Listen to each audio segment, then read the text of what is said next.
Quel est l'état du grappling aujourd'hui et cette discipline peut-elle devenir une discipline qui compte dans l'univers des sports de combat? Comment a évolué la relation du grappling dans le MMA au fil des années, des périodes et des tendances? La question de savoir qui pourrait battre Royce Gracie en 1993 correspond-elle aujourd'hui à la question de savoir qui pourra battre Khamzat Chimaev et sa lutte en chaîne? Pour ce 13e épisode, Jab Culture fait le tour de la question et de la relation entre grappling et MMA avec un invité d'honneur et spécialiste de la question, monsieur Julien Casier. Générique. Bon, Aldric, on se retrouve pour ce 13e numéro de Jab Culture et on en avait parlé, ça fait plusieurs semaines qu'on le tease. On est ravis d'avoir monsieur Julien Casier ici sur la promenade des Anglais à Nice. Comment ça va, Julien? Je rappelle, patron de la Gracie Barra, intervenant médiatique aussi chez Winamax pour le coup dans l'émission Mandal. Comment ça va, Julien? Heureux d'être ici? Bah écoute, regarde, 13e numéro 13, c'est parfait. Maillot des Giants. Impeccable. Non, je suis très content d'être avec vous. Ça me fait très plaisir d'être là avec vous tous les deux. Déjà parce que c'est toi qui m'as lancé dans le monde des médias et ça, je l'oublierai jamais. Donc, je suis très heureux d'être là avec toi aujourd'hui. Et parce que Aldric, c'est quelqu'un que j'apprécie énormément et que je respecte. On me le reproche assez souvent dans le chat chez Mandal. Mais pour le coup, moi, voilà, c'est deux personnes que j'ai autour de la table aujourd'hui, pour qui j'ai de l'affection et du respect. Donc, je suis très heureux d'être là. Bah, c'est un plaisir partagé, tu le sais, mais je suis Aldric, je suis dans les studios Recordia à Nice ou je suis dans une succursale new-yorkaise entre deux rivaux d'équipes de football américain là. En sapologie, il est black belt aussi, hein, il faut le rappeler.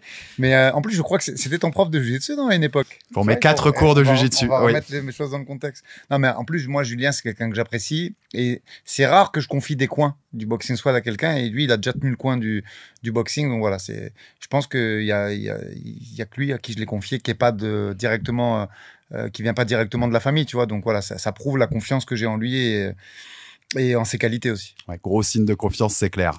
Bon, comme Julien est là, vous vous en doutez, on va parler grappling, comme on avait fait il y a quelques semaines dans Jab Culture, l'évolution du pied-point, avec Baba à qui on passe le bonjour. Et ben, cette fois, on va s'attaquer à la partie grappling JJB.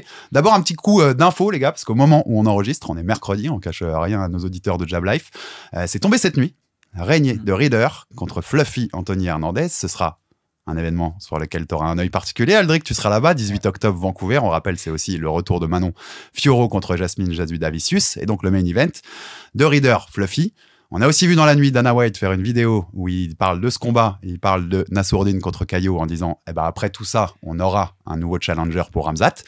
Je rentre direct, je vais vous demander votre avis à tous les deux, mais ça peut faire un peu peur pour Nassour si un des deux fait une dinguerie, là, si Fluffy ou The Reader fait une dinguerie. Je te laisse répondre en premier, honneur aux invités. Oui, soyons très clairs, ça peut faire peur parce que si demain Nassour nous sort un combat pénible et Dieu sait que Caio Borraio est tout à fait capable de nous faire un combat très pénible à Paris, pour peu qu'il y ait des gros highlights et une grosse domination sol qui puisse nous sembler intéressante potentiellement pour projeter sur Khamzat, c'est un combat qui peut tout à fait cramer la priorité. Aldric? C'est ennuyeux parce qu'on passe en premier en fait. Ça c'est très ennuyeux. Après, je reste persuadé que tu t'éteins un Caillou, ça passe, tu vois. Mais c'est ennuyeux parce que si tu fais un combat moyen, eux ils passent un mois après, tu vois. Donc ouais, sur ça, t'as pas l'avantage des blancs sur le fait que tu passes en deuxième, c'est pas très bon. Après, je pense que il éteint Caillou et on n'en parle plus quand même. Mais parce que stylistiquement, ça risque d'être chaud quand même, Fluffy et de Reader, tu vois. Ça peut être boring quand même. Ça peut, mais enfin, honnêtement, si on compare les deux combats, intrinsèquement, je pense que le potentiel de boring, il est plus proche de Caio Borraio que de Reader Fluffy. Caillou, pour gagner, c'est soit il finalise, soit il gagne à la décision avec un combat ennuyeux. Tu vois, si tu regardes les chemins de victoire, c'est sûr. Après, Hernandez, il va essayer de temporiser debout. Parce que si ça va au sol, même si je pense que c'est un très bon grappleur, il faut pas trop critiquer Hernandez, Herbie, c'est son chouchou. Donc, si on commence à dire que The Reader, il peut passer en grappling et il peut être supérieur, il va râler. T'inquiète pas, on va parler de lui dans la Moi, on va parler de je mets les pieds dans le plat direct, je pense qu'en grappling pur, The Reader est au-dessus. Mais on peut froisser Herbie si on dit ça, donc il faut le dire doucement. Mais c'est hyper intéressant, en fait, le combat de Reader contre Fluffy, parce qu'il est exactement dans la thématique de l'émission du jour. Je veux dire par là que t'as d'un côté un grappling, un jiu-jitsu classique, qui est celui de Rainer de Reader, qui est plutôt lié à des gardes, en fait. Ouais, kimono, hein, aussi. C'est un mec qui fait du kimono. C'est un gars du kimono qui travaille sur un système de garde avec un objectif qui est plus la soumission qu'autre chose. Et de l'autre côté, on a un Fluffy qui est plutôt un combattant de top position, qui travaille du dessus, mais qui a aussi d'un côté cette notion de chaining, qui est capable en fait de travailler dans l'usure et dans le chaining en top position. Donc on est exactement dans l'évolution de ce qu'est un Reiner de Rieder qui serait peut-être évolution 1, évolution 2 du grappling, et un Fluffy qui est une évolution 4,5 qui se situe entre Charles Oliveira et Khamzat Chimaev. Ça va être Ça me plaît là. Ça va être intéressant parce que dans mon conducteur, il y a une partie sur Fluffy, même la différence dans ce contrôle de la top position par rapport à un Khamzat. Je trouve qu'ils sont très différents les deux dans la façon dont ils le font. Et Fluffy est dangereux pour ça. Très dangereux. Typiquement, RDR, j'ai même pas eu à le pousser. Il a dit bien Fluffy tout seul. Tu vas le voir mettre des crochets, alors que Fluffy, tu vas peut-être le voir mettre un crab ride, c'est-à-dire mettre les pieds derrière les cuisses. Et venir driver en fait et rider sur le haut. Après, Khamzat, je sais pas si c'est la bonne comparaison vraiment, tu vois, parce que il a une grosse influence du jiu-jitsu quand même. On oublie souvent de dire qu'il y a quand même Chocolate Alan Nascimento derrière Khamzat, tu vois. Et du coup, ça, les gens, ils oublient.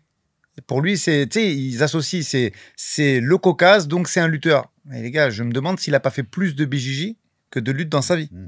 Parce que au All-Star, il faisait que du sol quasiment. Parce que il y avait Ilir Latifi et pas mal de mecs, mais c'est de la pour y être allé voir comment il s'entraîne, il y avait beaucoup de luttes. Mais le nombre de temps qu'il a passé à faire des gammes de jiu-jitsu brésilien, Khamzat, les gens ils comprennent pas en fait.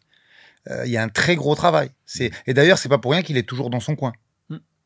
Ça fait 15 ans qu'ils se connaissent et le gars est toujours dans son coin. Donc t'imagines le respect du prof et de l'enseignement et du temps passé. C'est un des seuls qui a suivi. Ouais, et d'ailleurs, moi, c'est ce qui me mettait un peu en porte-à-faux pendant les previews des différentes émissions. C'est que moi, j'ai les vidéos en fait du camp de la part de Fifou, qui me les envoie à côté parce qu'on se connaît depuis longtemps. Pour la petite histoire, je l'avais déjà peut-être raconté dans une émission, mais moi, Fifou, il m'a mis KO en compète. Finale de l'Open de Copenhague, je rentre en fait sur une deep half guard. Il est rentré knee slide, il me l'a mis pleine tête, pleine tempe.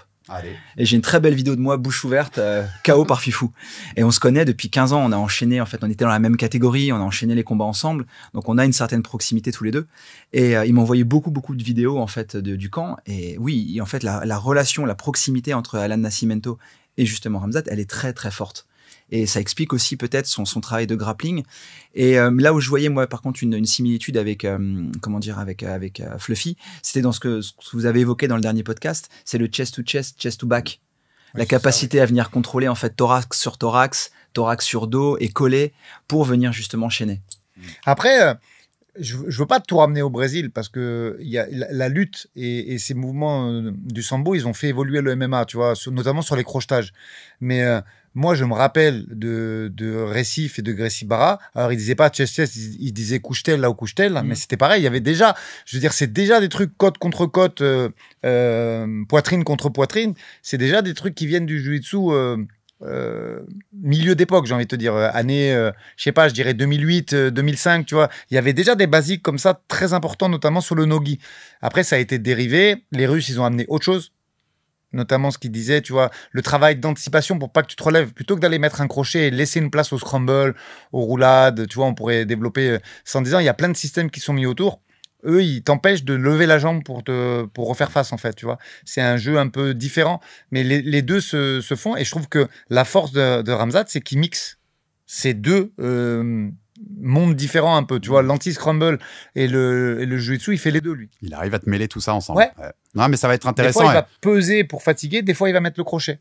Tu verras où je dirais, c'est pas un parallèle, c'est de la différente utilisation qu'ils ont de ces positions et la façon dont ils ride dans ces positions-là, les deux. C'est des gros riders. Et différents dans la façon dont ils le font. Mais il y a un monde où on se retrouve finalement avec un combat de boxe. Hein. Oui, parce que tout ça. Parce que l'un et l'autre, en fait, ne veulent pas descendre parce qu'ils savent très bien qu'ils peuvent s'annihiler l'un et l'autre au sol. Ouais, puis même, moi, je suis Fluffy, je sais pas si shoot, il a une bonne guillotine de Rieder, c'est compliqué comme combat. Ouais. Non, il va être intéressant. Le mois d'octobre est fou, hein, les gars. Il est absolument fou et on aura beaucoup de choses à dire sur Jab Life. La carte, pour finir avec cette carte, elle est dingue, elle est bien meilleure que la carte de Montréal. Hein. Il y a Vera Zahabi aussi. Pourtant, Montréal, c'était pas mal quand même. Il y avait une ceinture, derrière, il y avait 2 ceintures, Manon et Jack Della Maddalena, tu vois. Là, il y a pas de ceinture mondiale, mais si tu additionnes les combats, puisque il y a Eman, quand même, c'est un beau combat. Il y a Jourdain, c'est un beau combat. Il y a peut-être Ousmane, Nurma.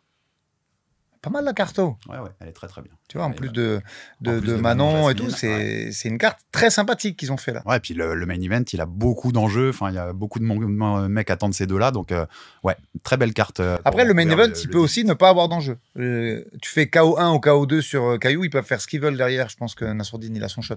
Faut pas non plus paniquer. Tu vois. Non, faut pas paniquer, mais tu l'as dit tout à l'heure, culture de l'instant. Il passe après. Si c'est l'inverse, si c'est une décision de Nas et que Fluffy te fait une dinguerie, Fluffy américain et tout. Tu fais une décision, tu peux trembler. Hein. Ça, c'est certes, c'est ça. Tu perds, t'es mort.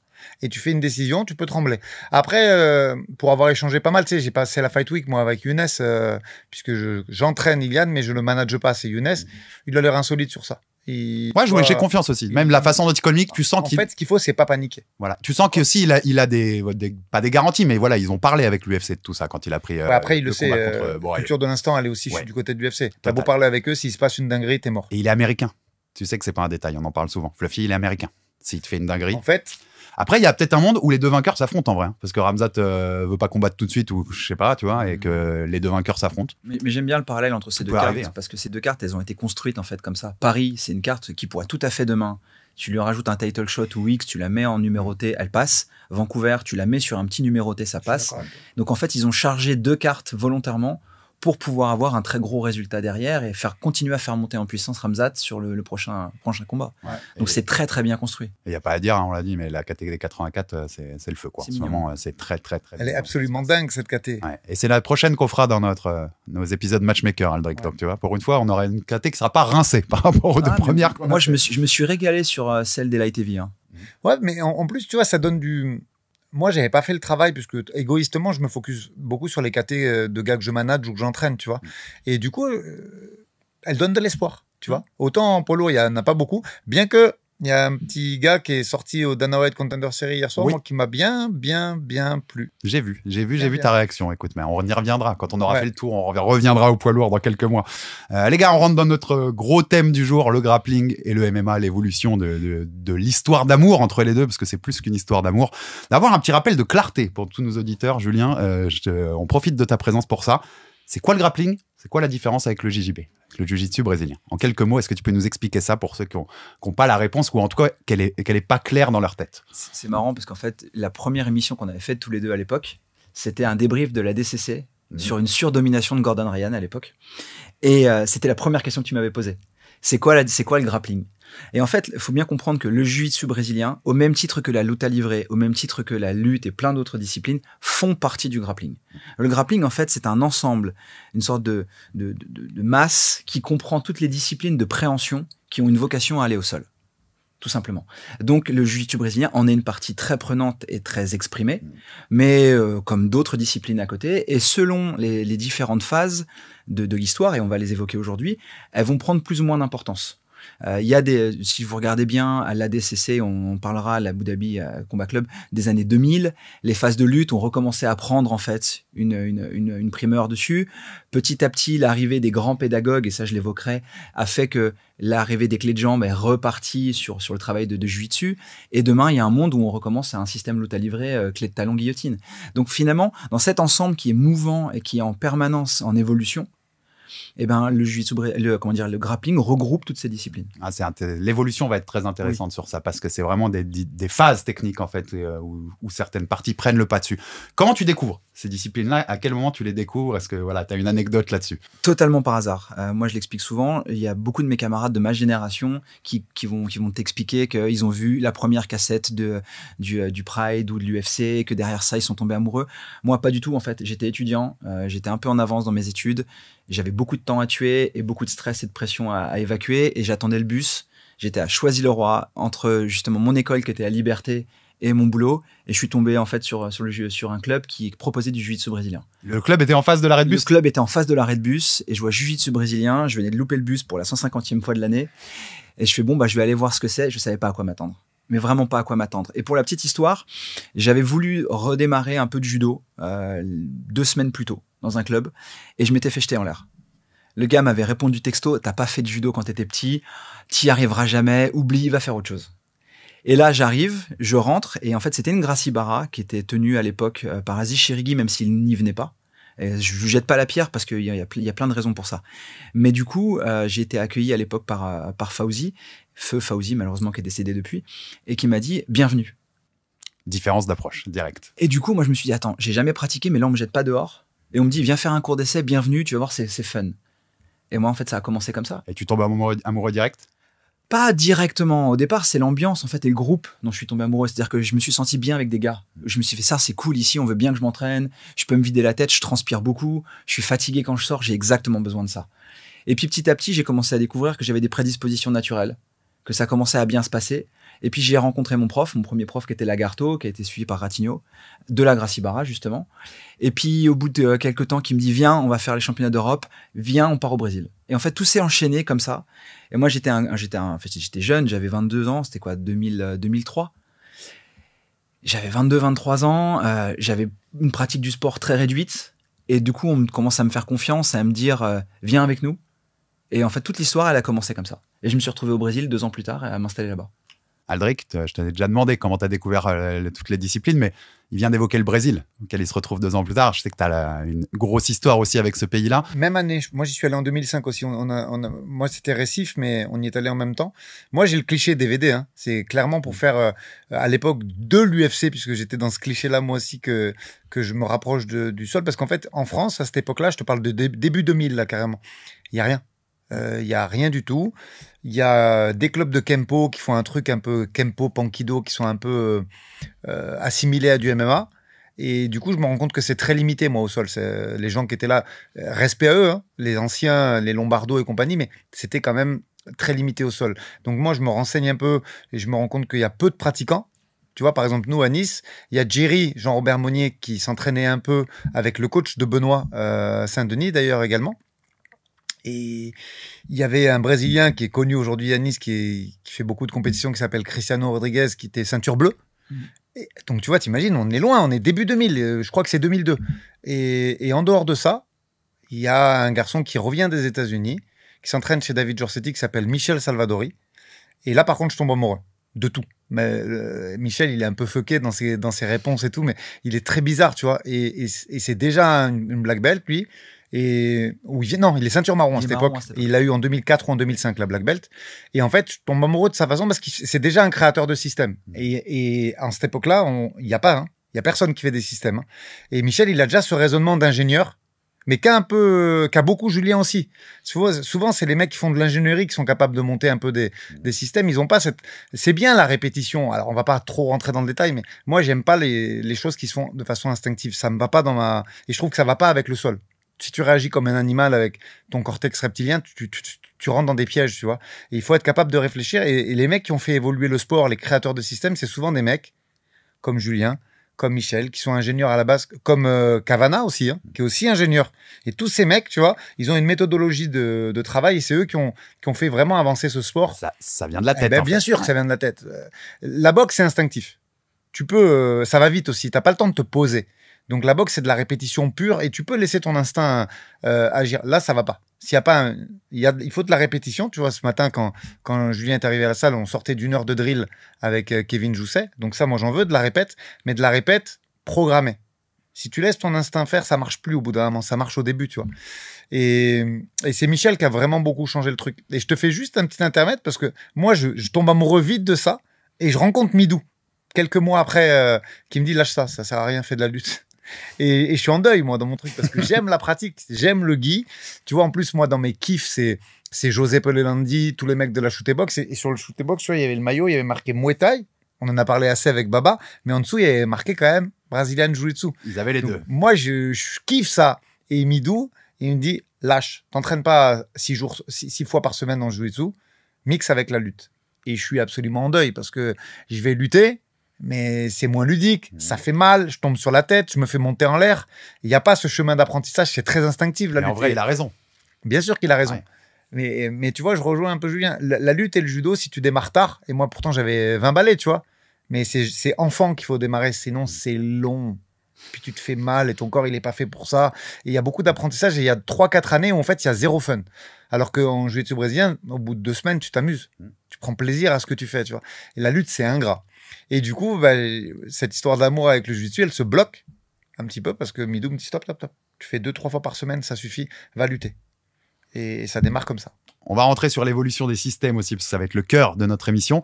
Mais d'abord, je voulais faire une digression sur l'état aujourd'hui du grappling, Julien. On a vu l'UFC BJJ qui s'est monté, le Craig Jones Invitational, va y avoir le numéro 2, je crois. T'as toujours la DCC qui est toujours là, les compètes plus classiques, BJJF, toutes ces choses-là. Comment il se porte aujourd'hui le grappling? Est-ce que tu penses qu'on est dans une phase qui peut l'amener beaucoup plus haut? Et est-ce que ça, à terme, ça peut devenir vraiment un sport qui compte plus sur la scène sport de combat globale? En fait, je pense que le grappling se porte plutôt bien et est voué à se porter de mieux en mieux dans la mesure où, en fait, c'est lié à l'évolution même du sport par lui-même. C'est-à-dire que le jiu-jitsu brésilien, si tu regardes bien, il est passé d'une étape de self-défense quasiment à MMA. La création du loisir et de la compétition, c'est venu après, dans le fond. Il y avait tout de suite cette dimension, soit je fais de la self-défense, très historique, après je veux faire du MMA. Moi, quand j'ai commencé le jiu-jitsu, très très vite, dès que tu as 2-3 résultats au championnat du monde ou autre, les mecs viennent te voir en te disant « Sinon, ça t'intéresserait pas de faire un peu de MMA? Voilà les matchmakers du Bellator, ceux du machin, ceux du truc, viens faire les tests en Californie, tu vas voir, c'est cool. » Et donc, ça a fait que ça a créé aussi des segments en jiu-jitsu. Mais le MMA, c'est pas fait pour tout le monde. Aldric le disait à juste titre. En jiu-jitsu, tu peux t'amuser au bout de 2 semaines. En MMA, tu t'amuses pas. Tu prends des coups. Et il y a beaucoup de gens qui veulent faire du MMA, mais qui se rendent très très vite compte que prendre des coups, c'est pas un jeu. Donc, qu'est-ce qu'ils font très vite? Qu'est-ce qui ressemble le plus au MMA, mais sans prendre de coups? C'est le grappling. Je fais comme en MMA. Je peux même avoir les conditions qui sont similaires au MMA, puisque je peux avoir une cage dans certaines organisations, mais je prends pas de parpaing. Je prends pas mon Golden Pound des enfants. Exactement. Et j'ai pas un coup de coude qui peut sortir, j'ai pas un coup de poing qui peut sortir. Donc, finalement, à l'arrivée, mon intégrité physique, je relativise quand même malgré tout ce propos, mais elle est relativement préservée et je peux continuer en fait à pratiquer tous les jours. Mon ego, il va en prendre un coup tous les jours, mais au moins physiquement, je peux ressortir entier. Donc, forcément, moi je le vois, l'avènement du MMA en France, notamment la légalisation, a fait beaucoup de bien en jiu-jitsu à côté, parce qu'il y a plein de gens qui se sont dit, de toute façon, une des bases de tout ça, c'est le jiu-jitsu, et puis j'ai pas encore une fois envie de prendre des coups. Donc ça nous a fait beaucoup de bien. Et puis derrière, tu l'as évoqué toi-même.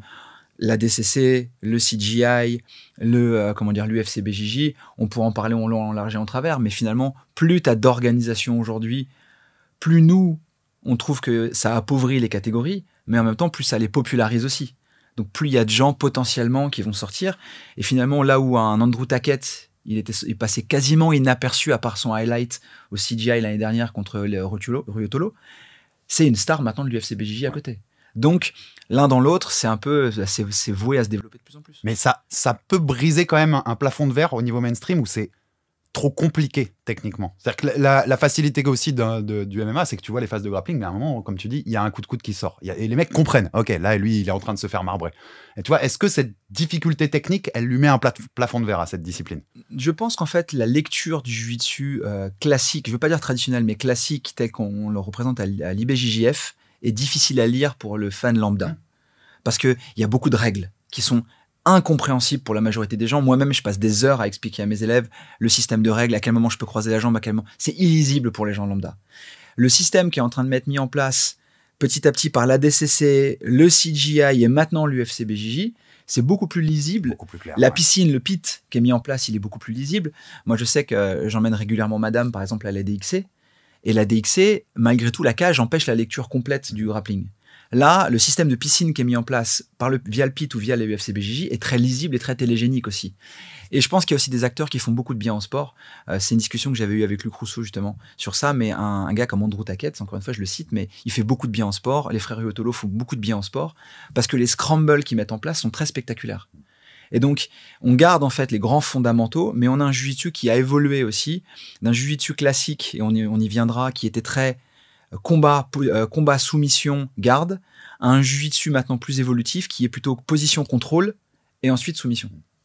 Aldric, l'avènement de l'UFC BJJ, quand même, je trouve que ça change la donne parce que c'est le mastodonte des sports de combat aujourd'hui, l'UFC. Tout sport de combat confondu. Quand tu as ton nom associé à ça, forcément, tu peux un peu plus percer, tu vois, ce plafond de verre dont je parlais. Non, mais ça va aussi permettre. Je pense qu'à terme, ce qui manquait, et souvent, moi, j'entends les critiques qui disent ouais, le niveau de grappling en France.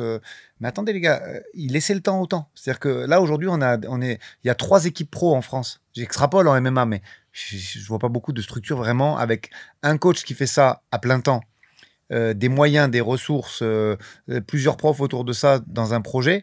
Je vois 3, peut-être 4 équipes en France. Donc, dans des pays où il y a peut-être 40 équipes, nous, on en a 4. Donc, pour l'instant, des vraies structures professionnelles en grappling, j'en connais pas. je sais pas, Julien, tu étais plus à même moment, mais vraiment des mecs qui vivent de ça et avec des professionnels qui gagnent leur vie avec ça, parce que c'est pareil. En France aujourd'hui, là, t'en as quoi, 10 à l'UFC? À peu près, une petite dizaine, ouais, un peu moins, peut-être maintenant. Tu rajoutes les Saladin et 2-3 mecs, il y a 15 mecs qui gagnent leur vie vraiment avec le MMA. Donc le fait qu'il y ait ce UFC BJJ, que les compétitions arrivent, je pense que d'ici peu, on va pouvoir avoir des gars qui vivent du grappling et des équipes pro. Tu vois, j'ai passé quelques jours avec Firas. Il a 2-3 athlètes qui vivotent. Honnêtement, on va parler de vivoter pour l'instant, c'est-à-dire en dessous un petit peu pas du seuil de pauvreté, mais ils vivent comme un mec qui gagne 30 000 $ par an, tu vois, canadien. Donc, c'est pas génial, mais ça permet d'en vivre. Et je pense que dans peu de temps, on pourra avoir des mecs qui vivent de ça. Et on aura des équipes pro structurées. Et là, je pense qu'on pourra voir le niveau de la France dans ce sport-là. Mais j'ai envie de mettre des bémols en grappling parce que pour l'instant, c'est pas encore hyper clean. Il manque ça manque beaucoup de. J'ai pas envie d'arriver dans une critique parce que c'est un sport que j'aime. Mais ouais, pour le haut niveau, on est encore un peu loin. Il y a un problème de dopage aussi, enfin d'antidopage surtout, pas de dopage, oui, d'antidopage. Et c'est compliqué mais je pense qu'on va performer aussi là-dedans. Moi, je pense que d'ici 4-5 ans, on aura des structures pro, on aura des mecs à l'UFC BJJ et on saura performer aussi là-dessus. On en a une, au passage. Puisque même si aujourd'hui l'UFC BJJ, un peu à l'image de l'UFC historique, n'a pas de catégorie féminine, tu as Aurélie Leverne qui vient de battre Maggie Grindati. Maggie Grindati, c'est pas n'importe qui dans le milieu du jiu-jitsu malgré tout, et qui l'a battu en super fight sur le dernier UFC BJJ. Ouais. Donc, tu vois, c'est aussi intéressant pour tous ceux qui regardent pas les combats féminins, mais en mine de rien, en grappling, c'est par cette voie-là qu'on rentre à l'UFC BJJ. Ouais, bien sûr. Elle s'est donné les moyens. Elle est allée s'entraîner au Brésil combien d'années et tout. La fille est forte. C'est pour ça que moi je râle quand je suis. Regarde, j'ai une athlète féminine sur les 10 athlètes de haut niveau que j'entraîne. Donc, je suis ambassadeur de rien du tout. Mais moi, je trouve qu'on a la critique trop facile envers la gente féminine quand on voit certaines filles, ce qu'elles ont fait pour arriver à ce niveau-là, les sacrifices. Elles quittent leur famille, elles laissent leurs enfants pour certaines. Les gars, respectez quand même. La fille est partie au Brésil, je sais pas combien d'années s'entraîner. Il faut avoir un petit peu de respect pour les efforts au moins qui sont faits, même si t'aimes pas, même si culturellement ça te plaît pas. Ça, toujours ce qu'on disait, Aldric. La critique, pourquoi pas? Le respect, par contre. Parce toujours. Que c'est des gens qui se remettent en question. Tu vois, cette fille, Aurélie, j'ai parlé avec elle vite fait, elle est originaire de la région marseillaise, elle est partie je sais pas combien d'années au Brésil. Elle a fait son histoire, elle a été se créer son histoire. Et d'ailleurs, je l'ai dans un coin de la tête, j'espère qu'on la recevra bientôt dans Grand Name Talk sur Jab Life, parce que c'est intéressant d'avoir ce témoignage. Finir sur ce truc-là, moi, tu vois, tu parlais de gens qui font du bien au sport. Moi, je trouve que Craig Jones, dans la façon dont il vend son événement, cette communication un peu bizarre, mais à lui, il fait du bien parce que c'est un personnage en fait. Quand tu crées des personnages, là, moi je suis bien placé pour le savoir, le storytelling c'est hyper important pour vendre médiatiquement un événement. Et il a créé un personnage, tu vois. Tous à leur façon, ils ont fait du bien au sport et ils ont aussi leurs défauts. Je veux dire par là que quand tu regardes qui est derrière les organisations à chaque fois, c'est intéressant de voir qui porte les organisations. Que ce soit Claudia pour l'UFC BJJ, même si elle est soutenue par Dana White, c'est intéressant de voir comment elle porte le UFC BJJ. Craig Jones sur le CGI. Personne connaît Mojassim, l'homme qui est derrière en fait la DCC. On l'identifie plutôt à la Team New Wave et justement à Gordon. Mais tous ont eu en fait leur bon côté. Après Craig Jones, toi tu l'avais interviewé, je me souviens parce qu'on avait fait en sorte que ça se fasse. Moi, il m'arrive de lui parler de temps en temps. Il a ses bons et ses mauvais côtés. Ouais, bien sûr. C'est-à-dire qu'il fait beaucoup de bien, mais est-ce que moi, tu sais, moi je me fais souvent cette réflexion aussi en tant que prof, éducateur. Est-ce que j'aurais demain envie qu'un de mes athlètes ou un des gamins qui est à l'académie, ils suivent la voie de Craig Jones? Non. Ouais, très clairement. Non. Est-ce que par contre le show qu'il met autour, la lumière et les spotlights qu'il met autour est intéressante? Totalement. Et un truc qu'il a fait récemment qui m'a malgré tout l'a fait remonter dans mon estime, c'est sa capacité à revenir sur certaines de ses décisions et sur certains de ses dires et à reconnecter avec John Danaher, à retourner voir la DCC, retourner voir Flow Grappling et à se dire bon, peut-être qu'on a été un peu loin à l'époque, rediscutons. Savoir reconnaître ses torts et tout le reste. Bon, après, voilà, je pense qu'encore une fois, il y a deux faces à n'importe quelle pièce et il y a les bons et les mauvais côtés. Non, mais je te suis, je pense qu'en effet, qu'un élève prenne la voix Craig Jones, t'as pas envie de ça. Par contre, tu vois, je te parlais du bien qu'il peut faire en créant un personnage qui fait que les gens ont envie de te suivre. Parce que c'est comme ça, le storytelling, que ça marche. On finit sur ça, mais l'UFC BJJ, toi, tu le vois devenir le mastodonte un peu de tout ça parce qu'il y a l'UFC à côté et que voilà, c'est spectaculaire et tout. C'est difficile de te répondre à l'heure actuelle parce qu'on en est qu'à la 2e édition. La 3e est programmée pour octobre et la 4e pour décembre. On n'a que 3 catégories à l'heure actuelle, que des super fights. Donc aujourd'hui, je trouve que malheureusement, il y a quand même un sujet sur l'UFC BJJ dont on n'évoque pas assez. C'est l'exclusivité des contrats. C'est que pour pouvoir signer des gars, en jiu-jitsu, c'est pas notre culture, en fait. Ouais. Et donc, Par contre, l'UFC, c'est leur culture. c'est leur culture. Je Et te donc, confirme. Tu sais, par exemple, que tu vas combattre demain au One, tu peux combattre au CGI, tu peux combattre à la DCC, t'as pas une exclusivité. Ça veut dire que techniquement parlant, à l'heure où on se parle, on verra pas les Ruotolo à la UFC BJJ, tu verras pas Anna Crevard à l'UFC BJJ, Angelica Galvan, tu la verras pas à l'UFC BJJ. Et ça veut dire que tu vas quand même te couper d'une partie de la sphère du jiu-jitsu et du grappling top niveau parce que justement tu as cette histoire de contrat. Donc moi je pense qu'il y a encore un sujet sur ça. C'est quid de tous les combattants que tu ne verras pas à cause des contrats. Mais t'as vu ce qu'ils ont créé dans le MMA, ils veulent le faire en boxe avec Zuffa Boxing, leur modèle c'est ça, hein. Leur modèle c'est un truc exclusif et ces gens-là Mais sont c'est vrai chez ce nous. qu'il dit, tu vois, moi pour être proche de Brianna aussi, Sainte-Marie, elle n'a pas signé pour ça. Parce que, ok, tu as l'assurance de la rémunération est bonne, pour avoir parlé avec elle, tu vois, mais t'es bloqué. Tu peux pas aller ailleurs. Donc, pour l'instant, ça reste compliqué parce que culturellement, ça se fait pas en grappling, tu vois. On rentre dans l'évolution, les gars, de C'est cette parti. histoire d'amour grappling MMA, parce qu'on l'a dit un peu quand on avait Johnny Aldrich. Alors, c'est pas né avec eux, puisqu'il y avait le Vale-Tudo, il y avait du Pancras depuis des millénaires même. Mais l'histoire moderne de ce sport, elle est liée à ça. Elle est liée à qui peut faire tomber Royce Gracie. Enfin, c'est ça la base et le point de départ de ça. C'est eux qui ont créé ce challenge, en fait, en créant l'UFC en soi. Julien, on est très loin de Gracie aujourd'hui, si on regarde le grappling. Donc, comment ça a évolué tout ça depuis 93 et cette arrivée de Royce qui, en fait, est là pour montrer au monde que son art martial est supérieur aux autres? En fait, on peut le prendre sous deux prismes. C'est ce qu'on évoquait ensemble en off. C'est tu peux le prendre sur le prisme de différentes ères ou de différentes cultures. À l'arrivée, quand tu regardes bien, les deux s'entrechoquent et finissent par se regrouper. Mais si on peut catégoriser, on peut diviser l'histoire, en fait, 30 ans d'histoire. On parle pas d'énormes, on parle de 30 ans d'histoire. 30, peut-être bientôt 40, mais du MMA et du Jiu-Jitsu sur plusieurs âges. Et le premier, en effet, c'est l'âge d'or, c'est 93, 97, c'est ce que je m'étais noté. C'est le Jiu-Jitsu devient indispensable et tous les gyms veulent l'enseigner. Pourquoi ? Parce que c'est Royce Gracie, le tout premier, en fait, à mettre les pieds dans une cage. De toute façon, l'UFC avait été créé pour lui, pour pouvoir faire briller en fait le jiu-jitsu. Et c'était comment en fait, si tu ne connais pas le sol, tu ne peux pas survivre en fait sur un combat style contre style.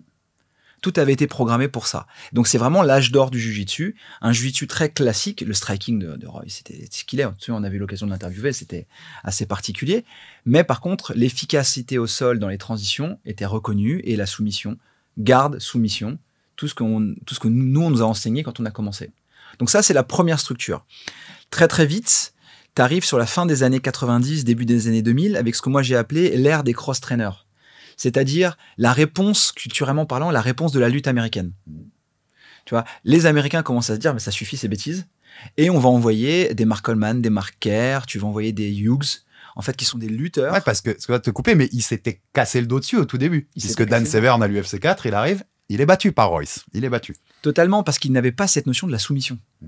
L'essence même de ce qui était à l'origine l'inconfort et la soumission du jiu-jitsu avait remis complètement en question leurs fondamentaux de la lutte américaine, qui était uniquement basée sur le contrôle, et on y reviendra, qui reprend d'ailleurs la main aujourd'hui. Mais l'avantage du jiu-jitsu pur s'estompe un peu avec cette arrivée, et les lutteurs, donc on les a cités, commencent à savoir comment défendre. Ils font de l'anti-lutte. À côté de ça, tu as aussi les strikers qui commencent aussi à faire de l'anti-lutte. Chuck Liddell. Tu vois, l'émergence des Chuck Liddell, l'anti-lutte, comment je vais venir juste bloquer. Ce qu'a très bien fait quelques années plus tard, quand tu reprends le combat de Conor contre Ned Diaz 2, ce qui avait été fait, c'est bloquer le grappling et la lutte. Et en parallèle de ça, tu vois des pionniers qui commencent à monter. Moi, je m'étais noté les pionniers comme BJ Penn, le prodige, qui commence à monter en fait dans les organisations et à faire évoluer leur jiu-jitsu, non plus comme un jiu-jitsu pur de garde, mais comme un jiu-jitsu qui mêle du striking. Le striking au service de l'amener au sol et du jiu-jitsu. Donc c'est pour ça que je parle de cross en fait, c'est-à-dire que tu commences à voir le premier mix, et qui est plus un style 100% pur jiu-jitsu, front kick et j'avance, mais où tu commences à avoir du striking, le striking commence à avoir de la défense, la lutte commence à se remettre en question, et tout ça fait qu'aujourd'hui le jiu-jitsu devient une arme, mais dans un arsenal, n'est plus l'arme absolue, et commence à évoluer. Et à côté de ça, tu as tous les exemples qui vont vous parler, mais l'exemple de résilience Minotauro, qui est capable de lutter, d'être résilient sur les combats et de finir par une soumission. On a tous vu ces combats-là. Moi, j'avais eu la chance de le rencontrer, de m'entraîner avec lui à l'époque. C'était un animal. Il était monstrueux. Pour ceux qui n'ont pas eu l'occasion de voir ses combats au Pride, c'était des combats énormes. Je veux pas faire l'ancien en parlant du Pride parce que je vais m'arrêter là. mais c'était quand même assez intéressant. T'as vu l'affiche derrière, t'inquiète, on est dans Jab Culture, tu peux y aller. Bon, donc ça, pour moi, c'était la deuxième ère, c'est fin 90, début 2000. En plus, après, tu arrives sur une autre ère, c'est ce que j'ai appelé l'ère GSP, la standardisation. C'est-à-dire, c'est 2005-2013. Attends avant de passer sur la GSP, parce que j'aime bien ce que tu as fait. On parle souvent de Royce, mais il n'y a pas que Royce. Royce, c'est ce qui nous parle parce que c'est le l'UFC. symbole. Mais il y a Rickson aussi. C'est un an plus tard, hein. Au Complètement. Pride contre Takada, c'est en 94, je crois, si je dis pas de sottises, ou en 96. Je pense qu'on est dans ces Un eaux-là, ou deux ans après, personne m'en voudra. Et en fait, Rickson, il s'enlève très vite du milieu après. Parce que il y a déjà des Coleman qui signent au Pride et tout. Et qui a fait la promotion? C'est pour ça que j'aime bien ce qu'il dit, il parle de BTT. Mais moi, je mettrais pas que BTT. Pas que Brazilian Top Team. Je mettrais la shoot box aussi. Parce que quand, Royce, il est sur le continent américain, Rickson, il est en Asie, au Japon. Rickson s'enlève très très vite du milieu parce qu'il y a des Sakuraba, ça se passe pas très bien en vrai au Japon. C'est plus compliqué pour la famille Gracie, tu vois. Et qui fait la promotion du jiu-jitsu brésilien? Brazilian Top Team et Shoot Box. Même si les mecs de la Shoot Box et des strikers, ils ont un sol solide. Ils sont capables de renverser depuis la garde, ils sont capables de soumettre. Et tous les mecs qui ont fait naître aux États-Unis ou même en Europe l'envie de faire du jiu-jitsu, c'est aussi Brazilian Top Team et Shoot Box. S'il n'y a pas ces deux grosses équipes au Japon, et je sais pas s'il y a le même essor du jiu-jitsu brésilien quand même, hein, parce que je pense que beaucoup de nous on est déjà l'Europe, et quand je dis l'Europe, c'est l'Angleterre, la France, la Suède. On a plus les yeux rivés à cette époque-là, hein, par le fait qu'il y a ils sont meilleurs, ils sont plus forts le Pride pour broadcaster, pour faire passer leurs DVD, meilleurs que les Américains à cette époque-là, tu vois. C'est plus confiné l'UFC. Et s'il y a pas ces deux équipes-là, je sais pas s'il y a le même essor ou si ça prend tout de suite. Tu vois, en Europe. C'est pour ça que c'est important de Minotaur, Ricardo Arona, Vanderlei, même Vanderlei, parce qu'il fait preuve il travaille au sol quand même à cette époque quand ils sont sur le dos. Et on parle d'une ère en plus où le jiu-jitsu, il a vraiment le loisir à s'exprimer parce qu'il y a un takedown par round. En général, il y a peu ou pas de scramble. Que ce soit à l'UFC où il y a la cage, pareil, tout ce qui est cage walk et tout, il y en a pas, ils savent pas se relever à cette époque. Une fois que ça va au sol, ça va au sol. Tu fais tomber une fois dans ton round, ça finit au sol. Et on peut même le décliner en Europe avec les premières orgas, hein, Cage Rage, Cage Warrior, Too Hot to Handle, un takedown, et c'est un combat de grappling en plus, parce qu'il n'y a pas beaucoup de ground and pound. Jusqu'en 2000, et c'est pour moi le père de ça, c'est Mark Coleman, il n'y a pas ou peu de ground and pound, tu vois. Il y en a, hein, regarde Gary Goodrich qui met les coups de coude, ça existe, mais il n'y a pas de structure. Donc c'est important de revenir là-dessus parce que on a souvent Gracie dans la tête et je suis le premier, moi je viens de Gracie Barra aussi à la base, mais je te dis BTT et Shoot Box, ils ont fait un gros travail aussi là-dedans et développement. Ricardo Arona, phénoménal. Mais pour moi là t'es quasiment dans une phase 2,5 voire 3, ouais, c'est-à-dire l'émergence du raffinement japonais. On parle de choc culturel, Brésil, États-Unis. Là, tu arrives dans les années 2000 en fait avec Arona sur justement le fait que le jiu-jitsu se rend compte que tu ne peux plus considérer ces dogmes comme acquis, mais qu'il faut les faire évoluer. Les Japonais, ils ont beaucoup servi à ça. Tu parlais de Sakuraba, le Gracie Hunter, mais il y en a beaucoup d'autres, Yoshida. Le Japon, en fait, à ce moment-là, fait émerger via le catch ou via le judo des stars qui remettent en question les dogmes du jiu-jitsu et qui justement changent le paradigme au niveau du MMA. Et ça, pour moi, c'est encore une phase un peu hybride où Arona, c'est 2000. Ouais, finalement, la DCC, les victoires à la DCC et tout le reste, juste avant l'émergence d'autres spécialistes. Intéressant, puisque tu cites 2000, Sakuraba, Gracie Hunter, il y a quand même ce combat contre Royce Gracie au final du Grand Prix 2000. 90 minutes, c'est ça? 90 minutes de combat. C'est 1h28. Pour ceux qui critiquent les trucs ennuyants ou machin, allez voir ce genre de combat. Ou d'ailleurs, Shamrock Gracie à l'UFC 5, c'est 36 minutes, ça, je crois. Enfin voilà, c'était des délires quand même autres que ce qui se passe aujourd'hui. Mais ouais, il y a une énorme évolution à ce moment-là, quoi, avec eux. Totalement. Le Japon a fait beaucoup de bien aussi, justement, à nos disciplines, parce qu'il a permis de montrer, quand les lutteurs américains avaient une réponse qui était par la force ou par le mix, que eux pouvaient avoir une réponse qui leur venait d'eux-mêmes. Et opposer un style différent et pas un hybride. Et ça, c'était hyper intéressant aussi, et c'est en ça que le Pride, je pense que beaucoup regrettent le Pride, inconsciemment sans s'en rendre compte, mais aussi à cause de ça. C'est qu'on avait vraiment ce fantasme de l'opposition de style qu'on nous avait vendu au début de l'UFC, qui devenait réel via ce fameux, ce que moi j'ai appelé le raffinement japonais. Mais je pense que c'est vraiment ça, parce que si tu regardes bien l'UFC, à partir du moment où Royce se met un petit peu en retrait, c'est les lutteurs. C'est les Randleman. Coleman, il a pas fait un très long feu. Il est vite allé au Pride, tu vois. Et puis c'est rapide. Après l'UFC 5, Royce, hop, c'est ça y est. Après, terminé. Si tu regardes bien, dès que c'est à l'ère des Matthews et de toute la team de l'époque, là, comment il s'appelait, je sais plus son nom en tête, le mec qui entraînait Matthews et Team Sylvia et qui avait toute cette équipe-là. Il va me revenir le nom, peu importe. Il y a plus de Jujutsuka. C'est l'heure des lutteurs. et des Chuck Liddell qui arrivent un petit peu plus tard. Et c'est au Japon que ça continue un petit peu, même si c'est Coleman qui remporte le Grand Prix 2000, c'est au Japon que ça continue à émerger quand même le sol, même s'il est contesté, qu'il y a Sakuraba qui finalise 4 Gracie, enfin qui gagne en tout cas contre 4 Gracie, il les finalise pas. Mais c'est plus contesté aux États-Unis. Tu vois, c'est le Japon qui assure un peu la fin de vie du jiu-jitsu. Quand je dis fin de vie, c'est pas mort encore aujourd'hui, mais c'est pour ça que c'était bien parallèle. Ouais. Jusqu'à George et John Danner et compagnie, c'est plus compliqué pour le jiu-jitsu brésilien. Et Coleman, cette victoire au Grand Prix 2000, bah, c'est le même soir que le Sakuraba Gracie de 90 minutes au Tokyo Dome pour le coup. Poursuis-nous sur cette évolution. Vas-y. Justement, tu évoquais Georges. Et Georges, pour moi, dans l'évolution culturelle qui fait parallèle justement à cette évolution stratégique, Georges, c'est l'arrivée des grands pédagogues. Tu parlais de Danaher. C'est justement ça. C'est comment la standardisation du jiu-jitsu passe en fait par le fait que le jiu-jitsu devienne un langage en fait universel et commun et plus juste un élément lambda. Tout le monde maintenant fait du jiu-jitsu. Tu vois, t'es obligé de faire t'es obligé d'être passé par le jiu-jitsu. Moi, je me souviens, j'avais beaucoup tourné avec Georges quand il sortait du combat contre Thiago Alves. J'étais à Montréal à l'époque et on avait pas mal discuté de ça. Et j'ai plein d'anecdotes justement sur mes passages à Tristar à ce moment-là, mais c'était comment le jiu-jitsu devient un langage commun. On avait discuté Deep Half Guard, X-Guard et tout ça ensemble.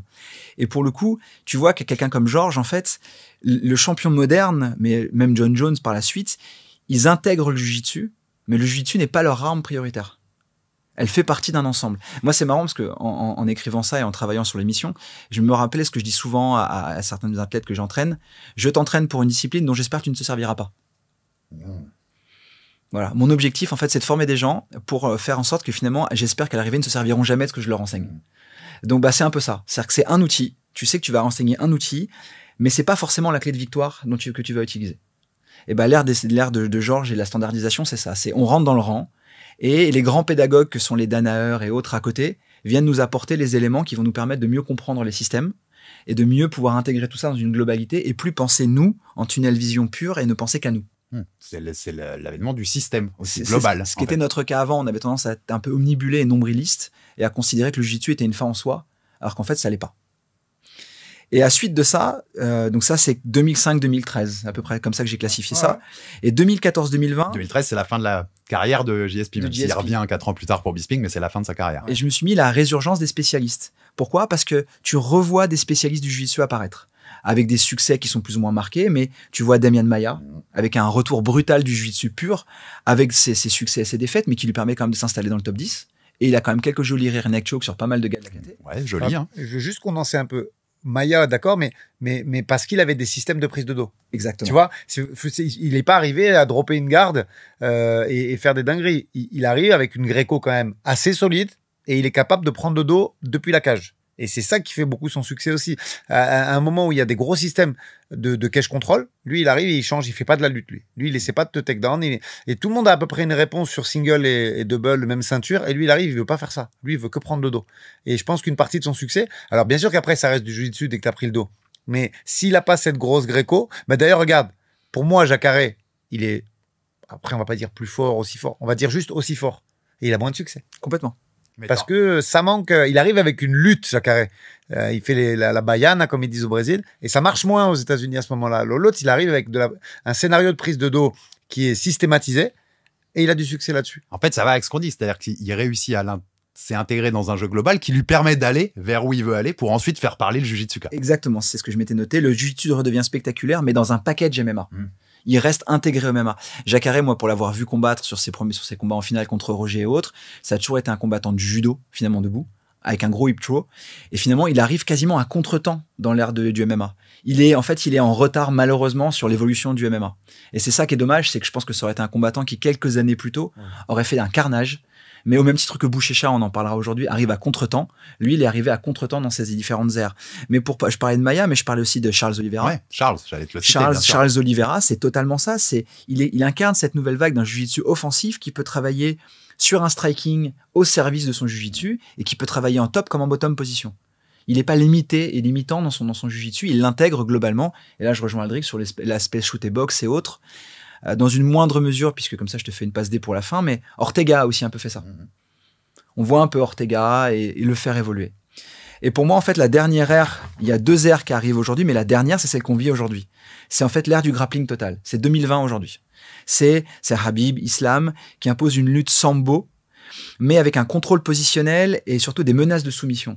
Après, il faut pas fantasmer la lutte sambo de Khabib et surtout d'Islam. Moi, je le sais, et on l'a évoqué sur Khamzat, ils prennent énormément de cours de jiu-jitsu à côté. D'accord ? C'est pas un secret, il le montre pas, il le diffuse pas. Khamzat, lui, l'évoque très ouvertement parce que sa relation avec Alan Nascimento est très forte, mais Islam prend énormément de cours avec des grands jiu-jitsuka à côté pour faire évoluer ses positions. T'as raison, il le montre pas, même parfois il s'en moque avec des t-shirts. Il s'en moque alors qu'en fait, on le sait très bien qu'à côté. Donc on a un Khamzat qui présente bien en fait cette version ultime, c'est-à-dire bagage de lutte, pression, suffocante, utilisation des menaces de soumission et un grappling qui ressemble plus à un jiu-jitsu adapté. Là, on a un jiu-jitsu positionnel et on est sorti du jiu-jitsu traditionnel. Et je t'avais fait un breakdown, je sais que tu veux l'évoquer après, de Gordon. Mais un jiu-jitsu traditionnel qui est lié à soumission.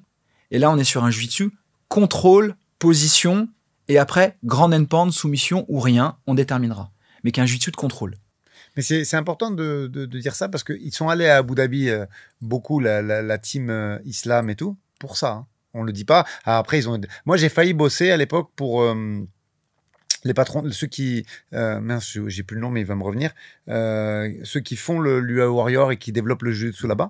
Palm Sport, voilà, fait le temps que ça me revienne.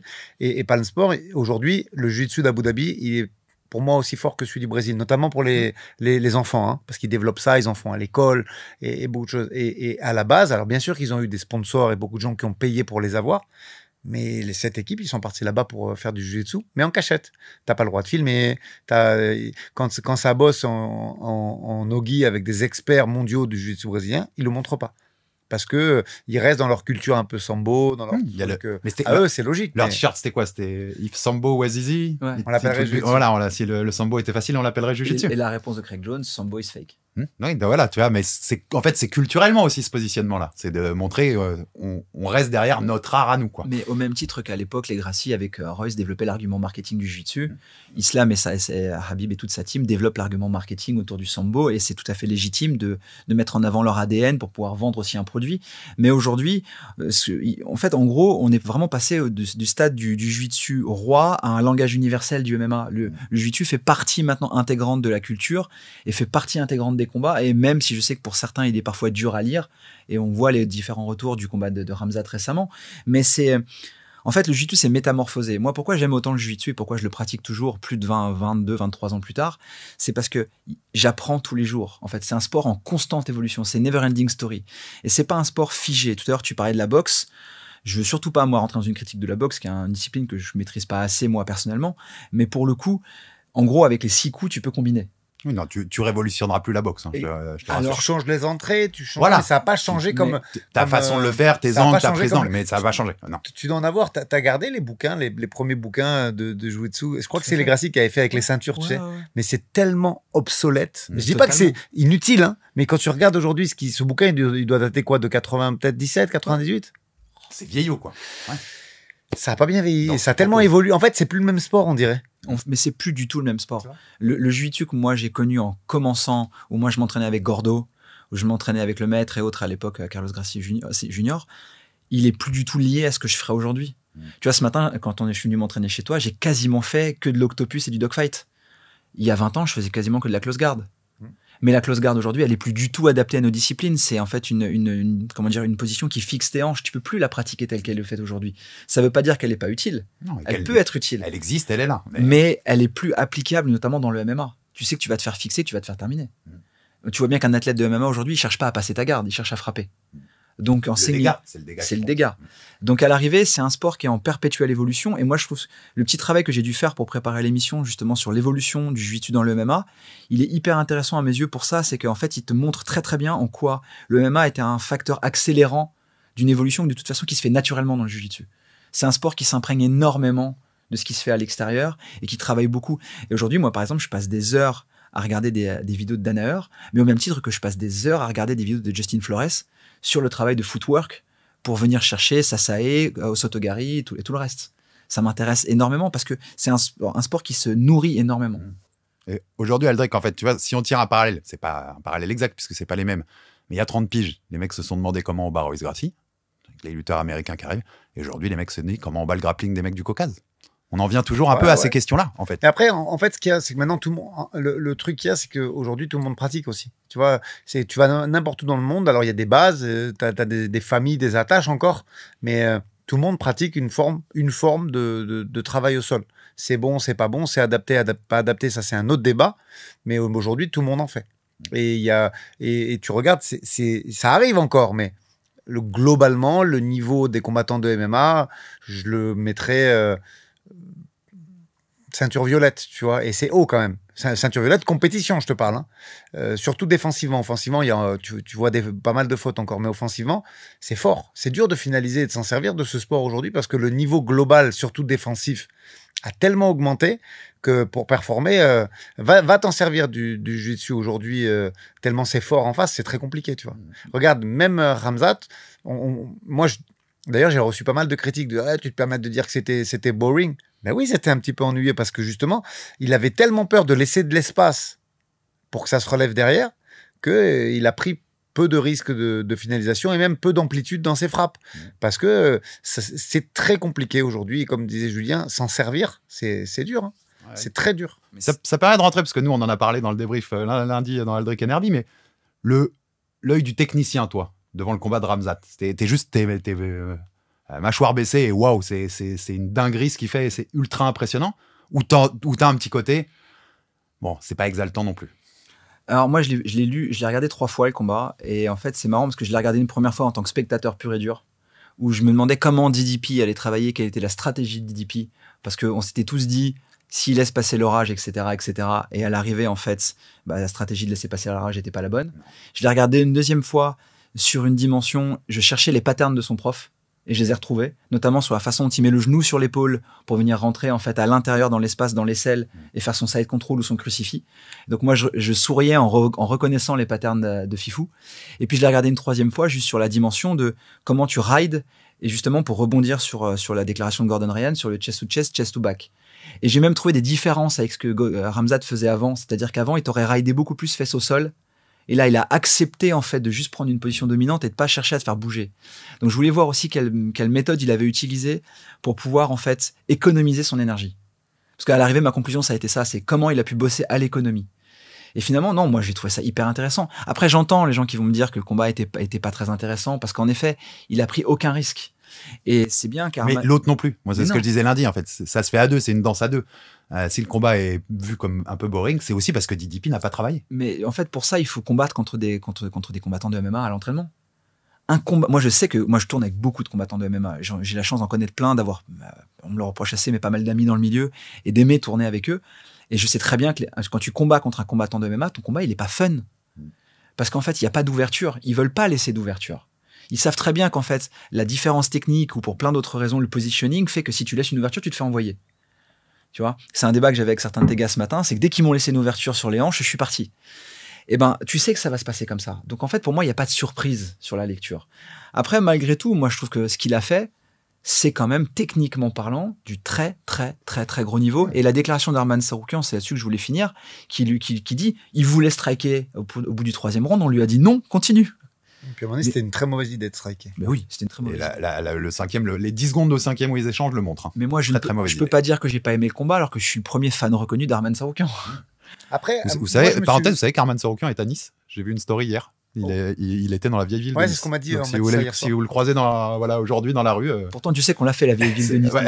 Il y avait Arman. À peu près une photo similaire à ta story, d'ailleurs. Vous ne deviez pas être loin, pour le coup. Après, tu vois, je me suis exprimé sur une globalité, moi, quand j'ai dit ennuyeux. Mais pour faire un combat intéressant, déjà, il faut être deux. Et je veux revenir juste sur les séquences de crucifix parce que je les re-regardais. Et je vais mettre un petit tacle encore avec le MMA féminin, mais ça me plaît, j'aime bien recevoir des DM après. Mais la réponse de DDP, elle est absolument nulle sur le crucifix. Et si tu regardes Shevchenko-Grasso, le 2 et le 3, Grasso, elle a une réponse technique beaucoup plus adaptée. Elle sait sortir, elle se laisse pas enfermer. Alors, il y a une notion de force, mais on va pas épiloguer, mais si déjà tu tournes pas tes hanches vers l'intérieur, je vois pas comment tu peux aller chercher le pied qui permet de faire sauter le crucifix, tu vois. J'ai pas envie d'être trop pointu.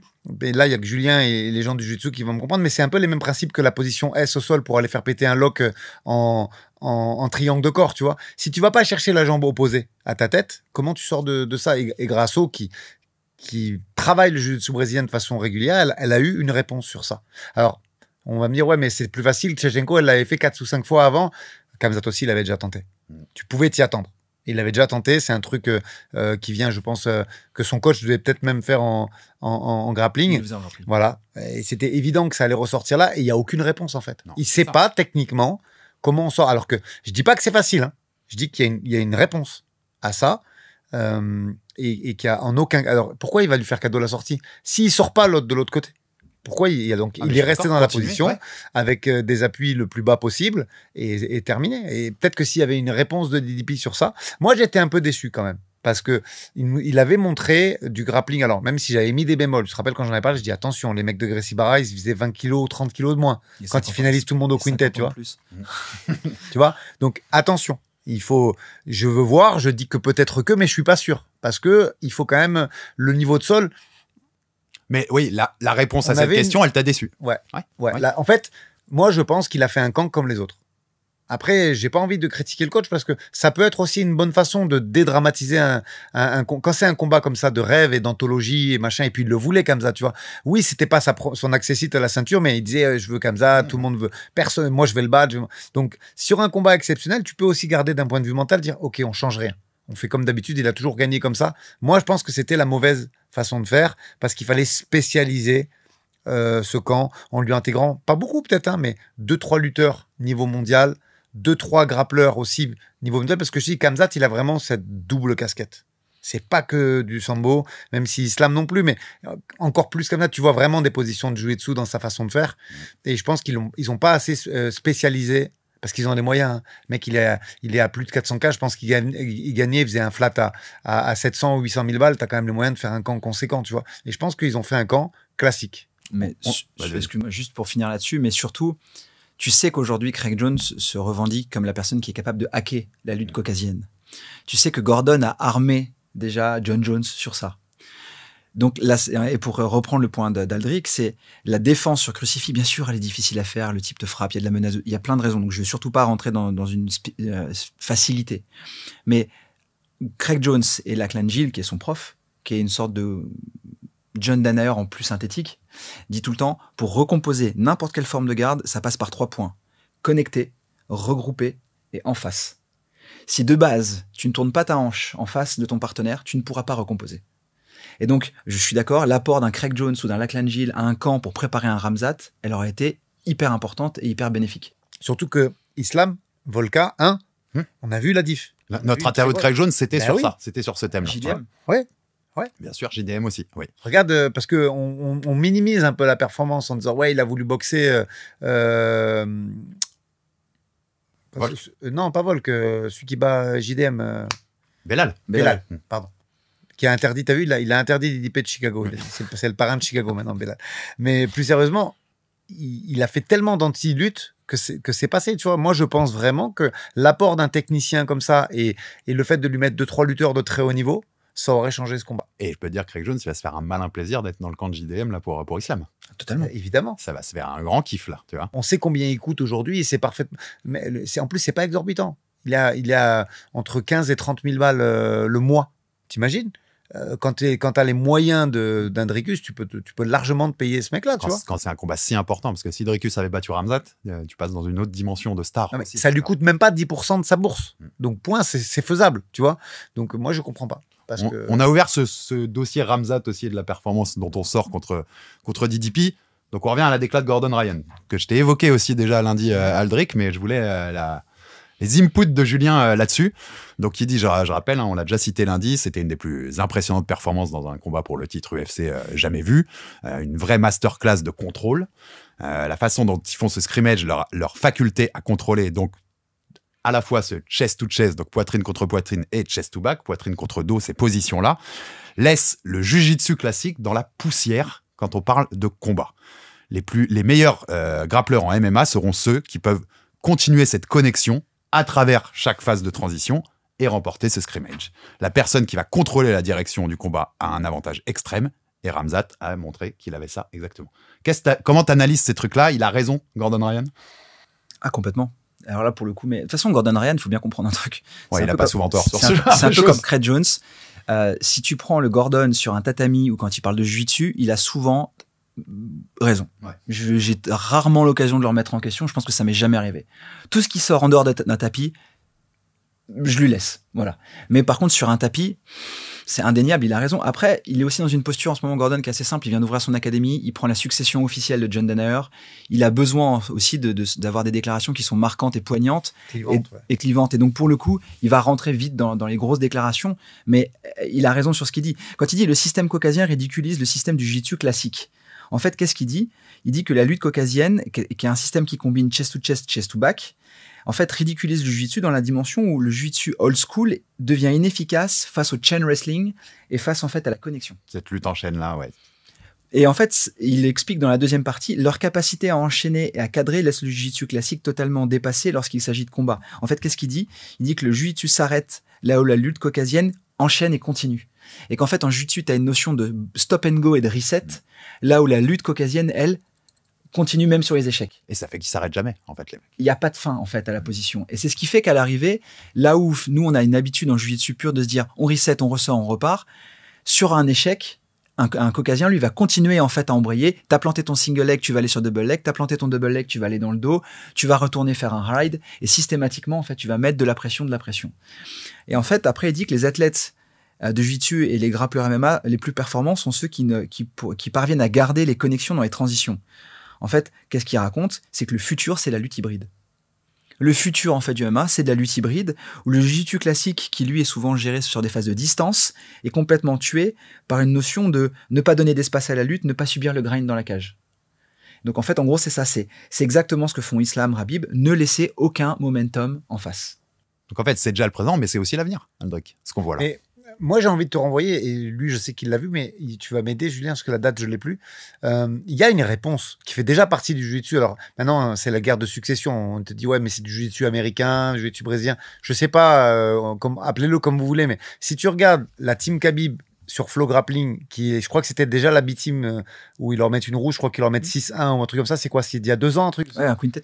C'est au quintet. C'est quoi la réponse de ces gars? Ils font du Gambi roll pour reset la position, ils y arrivent. Et quand ça marche pas, ils font du leg lock. Ils font de la roulade et de la saddle derrière.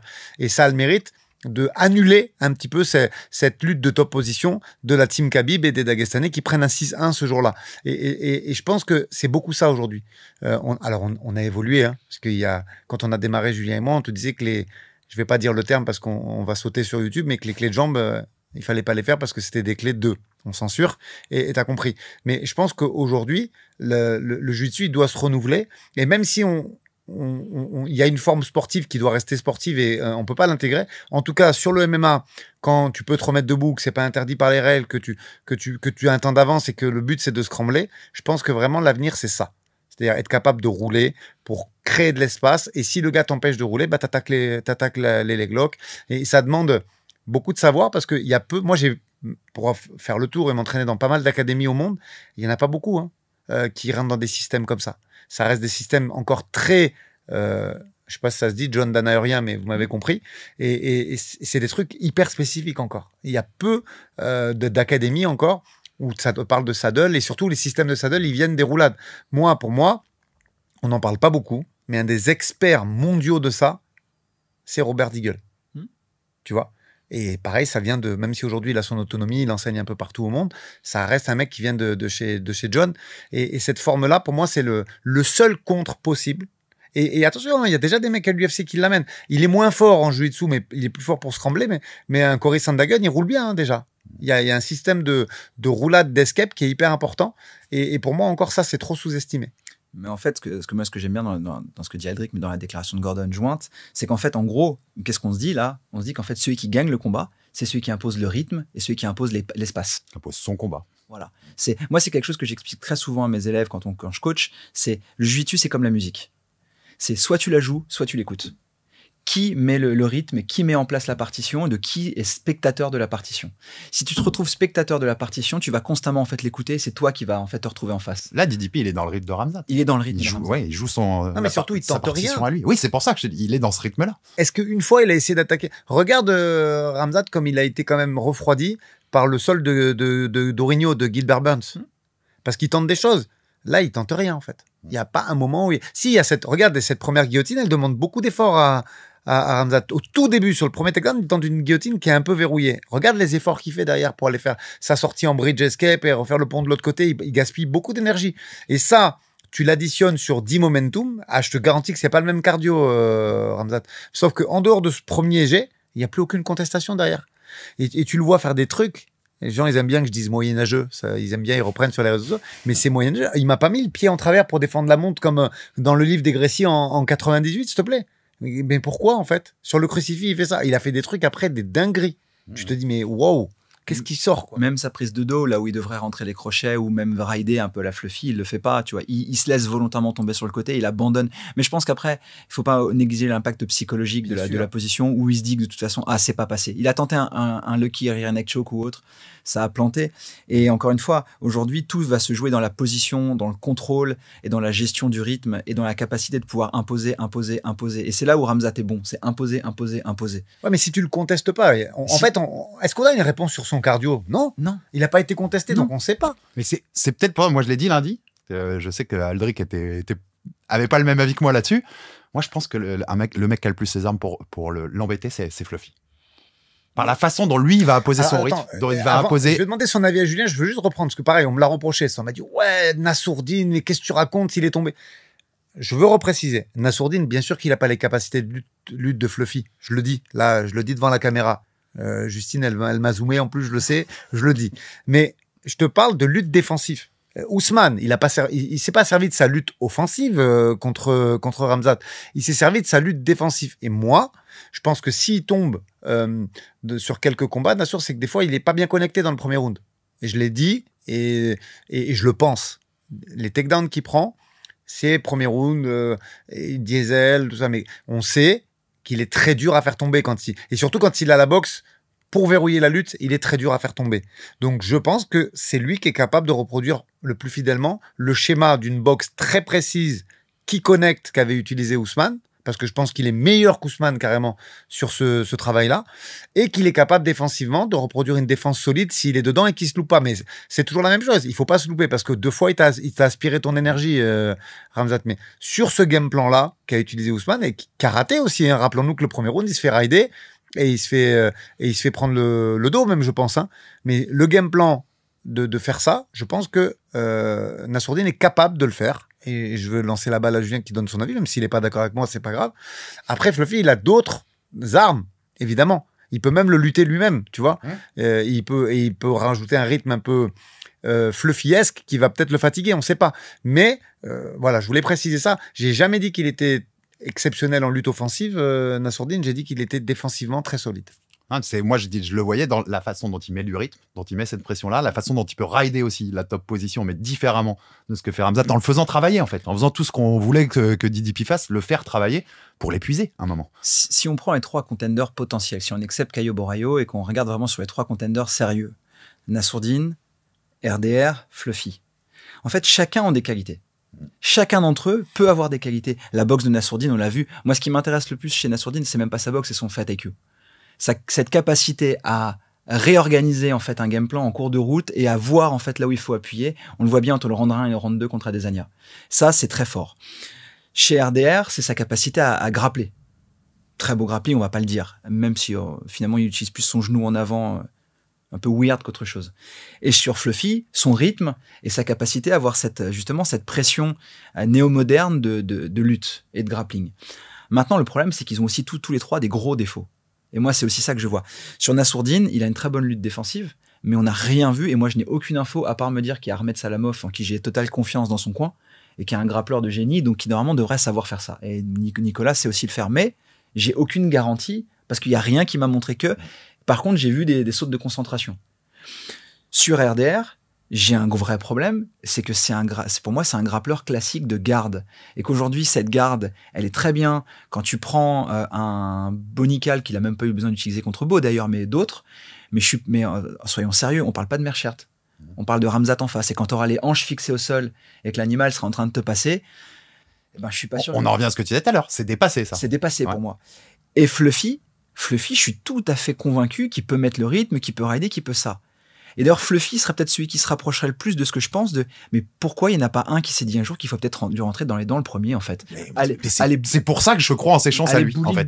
Maintenant, le problème de Fluffy, c'est que si par contre il le fait pas et qu'il se retrouve de haut sol, on a un DDP bis. Oui, ok, ça je suis d'accord. En plus, avec la dimension physique, en effet. Et donc c'est ça, c'est que tous ont des qualités, mais tous combattent avec la peur. Et ça, va falloir voir qui va être capable de surmonter cette peur en premier et qui va être capable de travailler avec certains théoriciens pour imposer le rythme et venir travailler dans un MMA de positioning et moins un MMA d'opportunité. Parce que j'ai pas encore les chiffres, mais je promets que je les donnerai sur Jab Life. Je pense pas que ce soit un gros middle, au final. On a un premier indice, le poids.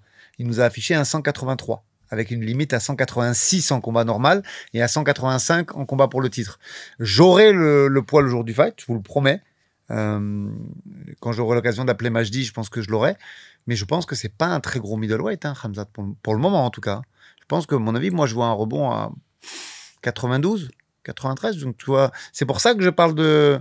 Je crois aux chances de Nassourdine sur le Fight IQ et sur le fait que finalement on sera pas très loin en poids, tu vois. 90, 93, tu vois, ça reste des poids quasi similaires. Mais si je me suis trompé, je le dirais. Si Majdi me dit qu'il était remonté à 97, je dirais les gars, mais à coup pas. Mais 183 livres, ça me paraît être pas un gros middle finalement. Il y a peut-être quand même un truc qui m'inquiète un peu, c'est le blueprint qu'on a contre Dolidze et contre Allen. Mine de rien, le premier round, il part à Allen sur un contrôle. Mais tous ces premiers rounds. Mais je pense qu'ils ont identifié, tu vois, au bout d'un moment, nous on l'a vu, je pense qu'ils vont travailler dessus. D'ailleurs, on verra parce que pour moi, le blueprint, tu fais ce premier round contre Caillou. C'est chaud parce que pour regarder le combat de Brendan Allen contre Caio Borralho en grappling, c'est pas le même niveau. C'est pas du tout le même niveau. Là, on parle.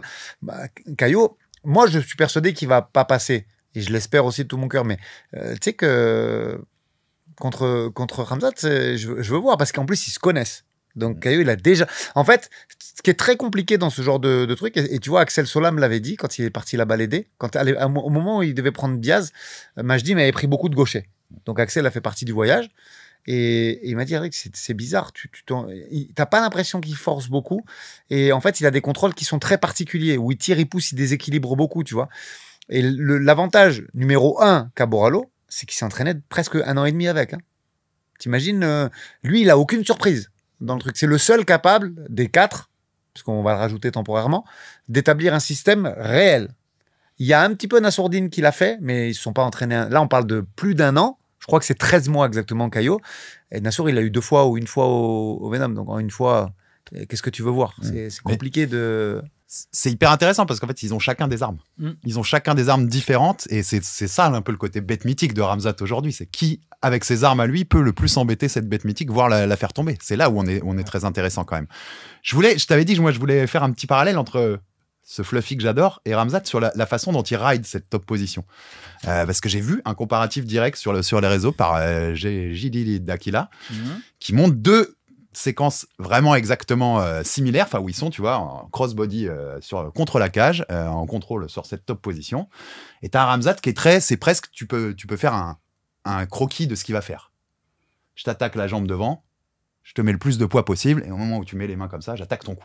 Puis si ça marche pas, je reset, je recommence. Même position avec Fluffy, je sais plus si c'est contre Dolidze ou c'est le combat d'avant. Beaucoup plus de variété. Beaucoup plus de frapper de façon plus variée, différente, bouger son corps, aller transitionner vers un cradle, le bouger façon, tu vois, je te boulie presque, je te bouge machin et je te mets des coups dans la suite pour ensuite aller chercher un étranglement assis. Tu préfères quel système en fait? En fait, on peut considérer qu'on a un Khamzat qui est beaucoup plus scolaire et qui est beaucoup plus cadré. Moi, c'est une des questions que j'avais posées dans l'émission la dernière fois chez nous à Mandal, c'est de dire, est-ce que finalement on n'a pas un Khamzat qui est mieux drivé maintenant, qui est moins instinctif?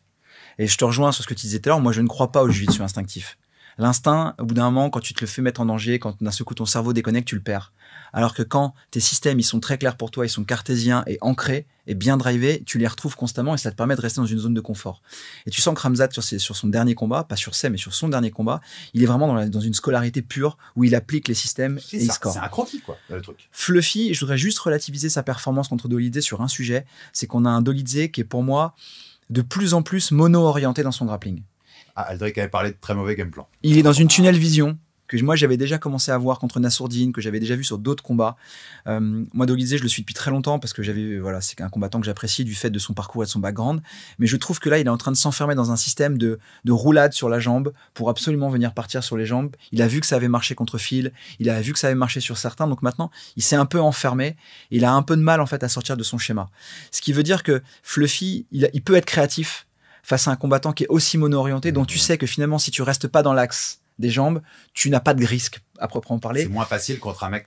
Ça t'ouvre un peu plus la capacité à être créatif derrière. Donc relativisons juste un peu sa capacité. Sûr. Maintenant, moi, ce que je vois chez Fluffy, et je m'étais noté justement parce que je savais que tu allais aborder le sujet Fluffy. Pourquoi?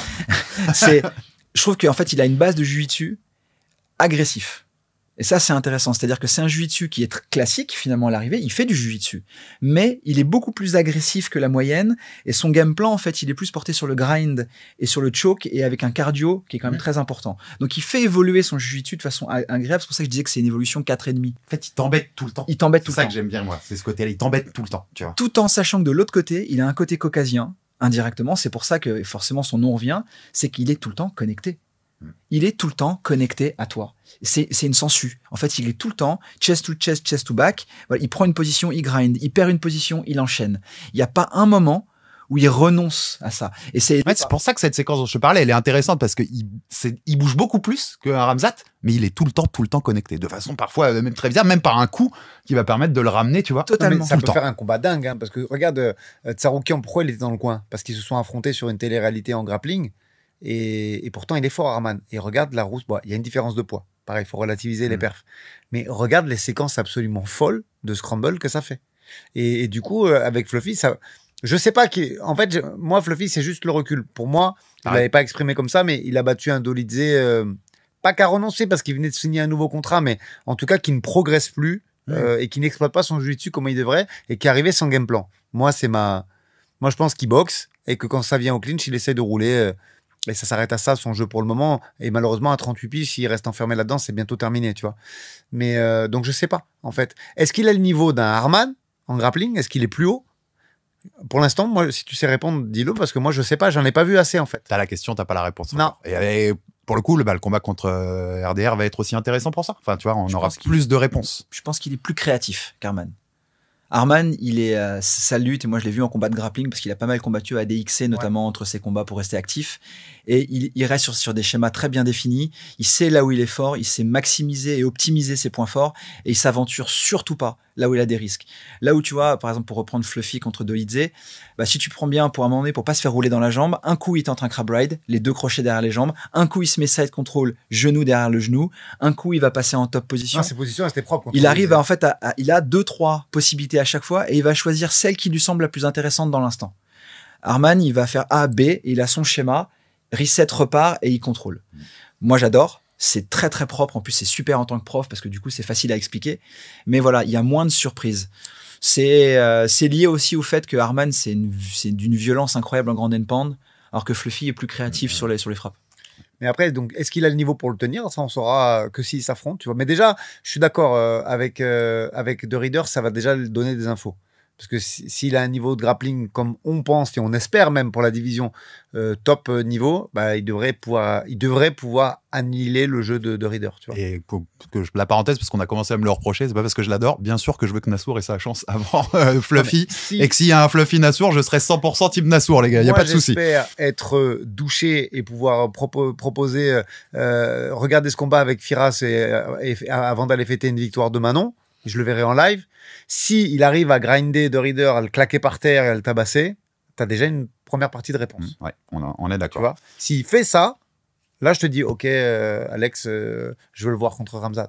tu vois. Je vais finir sur le dossier Ramzat parce que j'ai lu passer certains commentaires, d'ailleurs chez nous, même et de l'autre côté de l'Atlantique, où les mecs disaient, alors pas la version qu'on a vue contre The Reader dernièrement, mais une version un peu plus évoluée en MMA, et les mecs disaient, peut-être que Bonical sera la seule réponse de Ramzat à un moment. Ils vont trop loin les mecs là? Non, je la comprends cette équation parce que c'est un vieux fantasme culturel de la lutte américaine contre la lutte caucasienne. Et donc forcément, à un moment donné, tu te dois de te poser la question. Et nous-mêmes, quand on s'est posé la question il y a quelques mois avant l'enchaînement malheureux de Bonnie Cole, on se disait qu'il y avait un vrai chemin. Et je peux pas dire, moi qui suis un fan de NCAA et qui ai vu tous les DVD de Wrestling Fanatic de Bonnie Cole, que j'aimerais pas que ça se passe.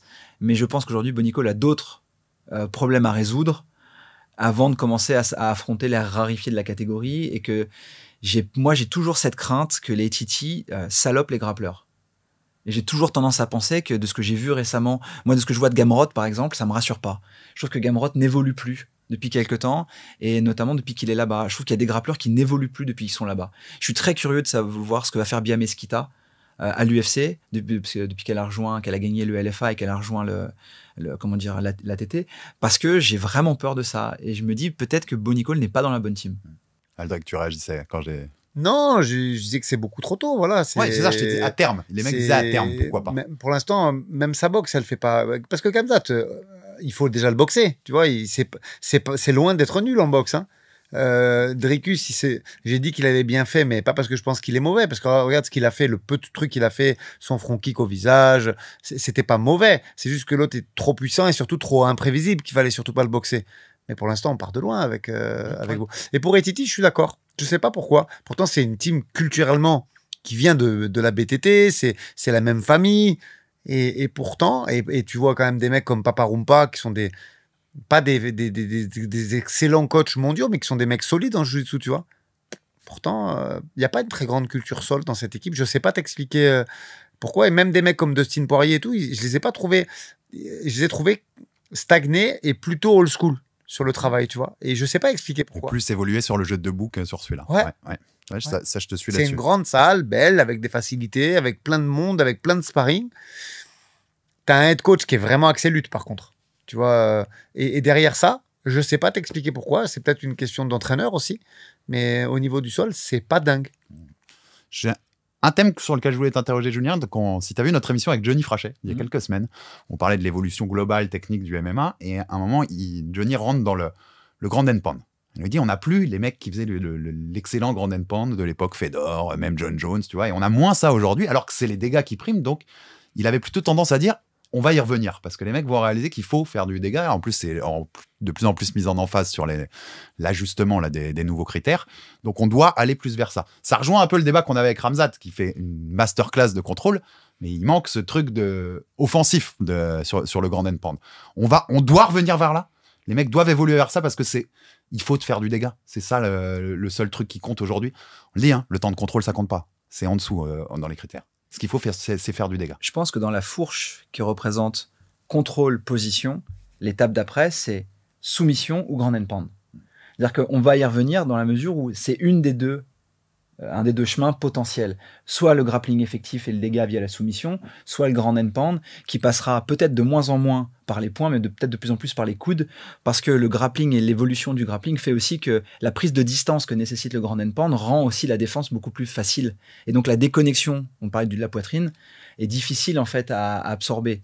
Donc je pense qu'on aura du grand end pound de coude de plus en plus. Ouais, les temps de Fedor, c'est terminé. Les grandes amplitudes où tu le voyais avoir son poing qui partait à quasiment 80 cm ou à 1 mètre de l'adversaire, tu peux plus faire ça aujourd'hui.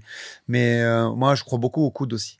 Les coudes, les genoux au corps, tout ce qui te permet de garder ta poitrine collée, de pouvoir frapper quand même.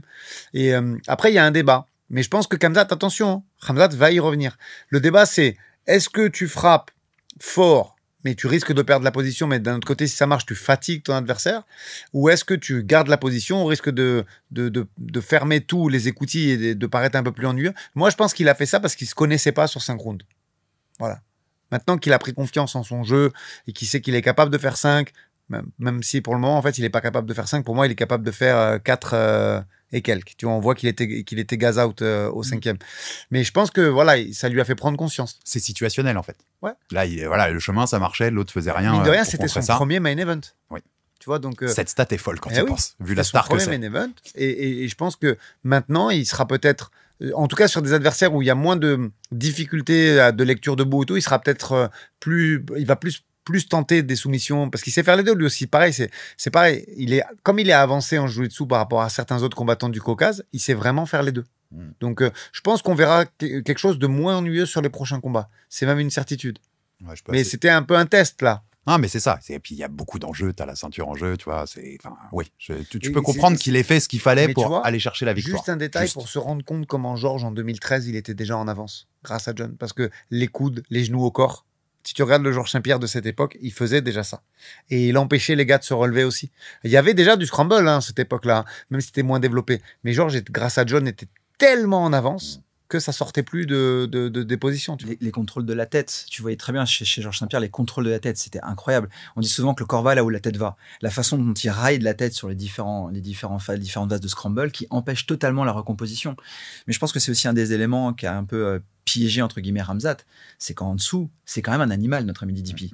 Et si tu prends un tout petit peu de distance, t'es foutu. Et c'est marrant parce que j'en parlais avec Barry ce matin, mais je disais, encore une fois, ce qui ne commence pas ne se finit pas. Si tu peux empêcher ton partenaire de prendre un tout petit peu de distance avec toi, tu prends pas de risque. La meilleure chose à faire, c'est ça. C'est de ne pas laisser la distance pour ne pas laisser démarrer. C'est toujours plus difficile d'arrêter un coup de poing que de pas laisser démarrer. Donc c'est toujours plus difficile de devoir bloquer DDP qui commence à gesticuler que de le stacker au sol et éventuellement de lui en coller un peu à côté. D'autant que je te dis, sur la seule échange du 5, tu vois bien qu'il les aime pas les coups de DDP. Quand ça passe, il a ce pas de recul, Khamzat. Non, j'ai pas aimé ça et je shoot tout de suite. Je re-shoot tout de suite dans les jambes. C'est un gros middleweight. Et on termine l'émission avec 2 petits points. On va en profiter pour bien se rappeler que Winamax nous accompagne à Aldric dans le développement de la chaîne et des émissions Aldric NRB et Jab Culture, un représentant, voilà, c'est la famille là qui est ensemble autour de la table. Winamax qui vous rembourse votre premier pari en cash si celui-ci est perdant dans la limite de 100 € et qui vous offre un bonus de 10 € supplémentaires en cash avec le code promo JAB10. On rappelle aussi les rappels obligatoires, Aldric et habituel. Le jeu d'argent est interdit aux moins de 18 ans. Les jeunes qui nous regardent, on ne déconne pas avec ça, on ne joue pas. Et pour les autres, on joue de façon responsable. On ne se met pas en danger avec le jeu d'argent où on ne risque pas de l'argent qu'on ne peut pas perdre. Voilà, toujours rester responsable, les gars. Et en fait, pourquoi j'ouvre les cotes à ce moment-là de l'émission, c'était pour t'interroger sur un petit combat qu'on a ce week-end. On en a fait la preview déjà avec Aldric lundi, mais je voulais l'œil du maître de grappling et de JJB là-dessus. Brian Ortega contre Aljamain Sterling, le co-main event de l'UFC Fight Night à Shanghai. Ce sera ce samedi, puisque cette émission est diffusée samedi, donc ce sera cet après-midi. C'est des très bonnes heures pour nous en Europe. Les cotes, Julien et Aldric, Brian Ortega à 3,05, Aljamain Sterling à 1,30. Au-delà de la cote ou de savoir qui va gagner, qu'est-ce qui t'intéresse quand tu as un combat entre deux spécialistes comme ça, de grappling et de sol? Qu'est-ce qui t'intéresse techniquement et quelles sont les différences que tu peux faire entre les deux? Alors, moi, de toute façon, je l'ai dit assez haut et fort, je ne regarde cette carte que pour ce combat. C'est-à-dire que, bien sûr, le reste de la carte, il y a des combats Pavlovich, Waldo, ça va être drôle, il y a des combats très drôles. Mais Ortega, Sterling, moi, quand il est tombé, j'avais vu Marcel le sortir, j'étais comme un dingue. Parce que, en fait, c'est une vraie opposition de style. Ça peut paraître bizarre de dire ça, mais c'est une vraie opposition de style de grappling. On a un grappling d'Ortega qui est un grappling vraiment old school, très très old school, que tu peux vraiment breakdown assez facilement et comprendre, qui est très opportuniste sur les soumissions, mais qui est un grappling de garde. Et après un striking qui est un peu étrange, mais ça c'est un autre sujet. En face, t'as une machine à prendre le dos. C'est pas pour rien que Merab il est aussi fort dans la défense de dos. C'est que face à lui, son partenaire d'entraînement, Sterling, c'est une machine à te grappler, à te grinder et à prendre le dos. Lui, le chest to back, il l'a quasiment redéveloppé lui-même. Moi, mon combat de l'année dernière, 2024, c'était Evloev Sterling. Je me suis régalé. J'ai dû le voir, honnêtement, 10 à 12 fois. Techniquement, c'est très fort. C'est tellement beau à voir. Là, on va avoir un combat qui peut être super intéressant, mais j'insiste sur le peu. Parce que quel Ortega on va avoir? Je l'avais dit lundi, c'est une victoire en 5 ans, Ortega. Il y a ça, il y a le fait que derrière, il a plus envie de combattre. Tout le monde le sait, il finit son contrat, il doit le faire. Le combat est fun, ça va peut-être le faire marrer parce il va se dire qu'il va pas en prendre beaucoup et qu'il va grappler, donc il le prend. Mais j'ai peur en fait que derrière, on ait un Ortega qui cherche peut-être la lucky submission ou qui cherche quelque chose, mais qui n'ait pas énormément d'activité, ce qui pourrait nous rendre un combat un peu plus boring que prévu. Le combat est en 5, hein? Oui. Mais c'est un super combat. Moi, de toute façon, à chaque fois que je suis désolé, je sais qu'il y a beaucoup de gens qui aiment pas Sterling, mais moi, Sterling, c'est un combattant que j'ai plaisir à regarder parce qu'il a des réponses de grappling qui sont monstrueuses. Donc moi, je vois Sterling, très clairement. La question pour moi, c'est est-ce qu'il arrive à le soumettre vite parce qu'Ortega n'a pas le mental, ou est-ce qu'il arrive est-ce qu'il l'amène jusqu'au bout parce qu'Ortega survit. Et il faut lui reconnaître ça. Ortega, il survit très très bien. Oui. Il est capable de sortir de position. Je ne comprends même pas comment il fait.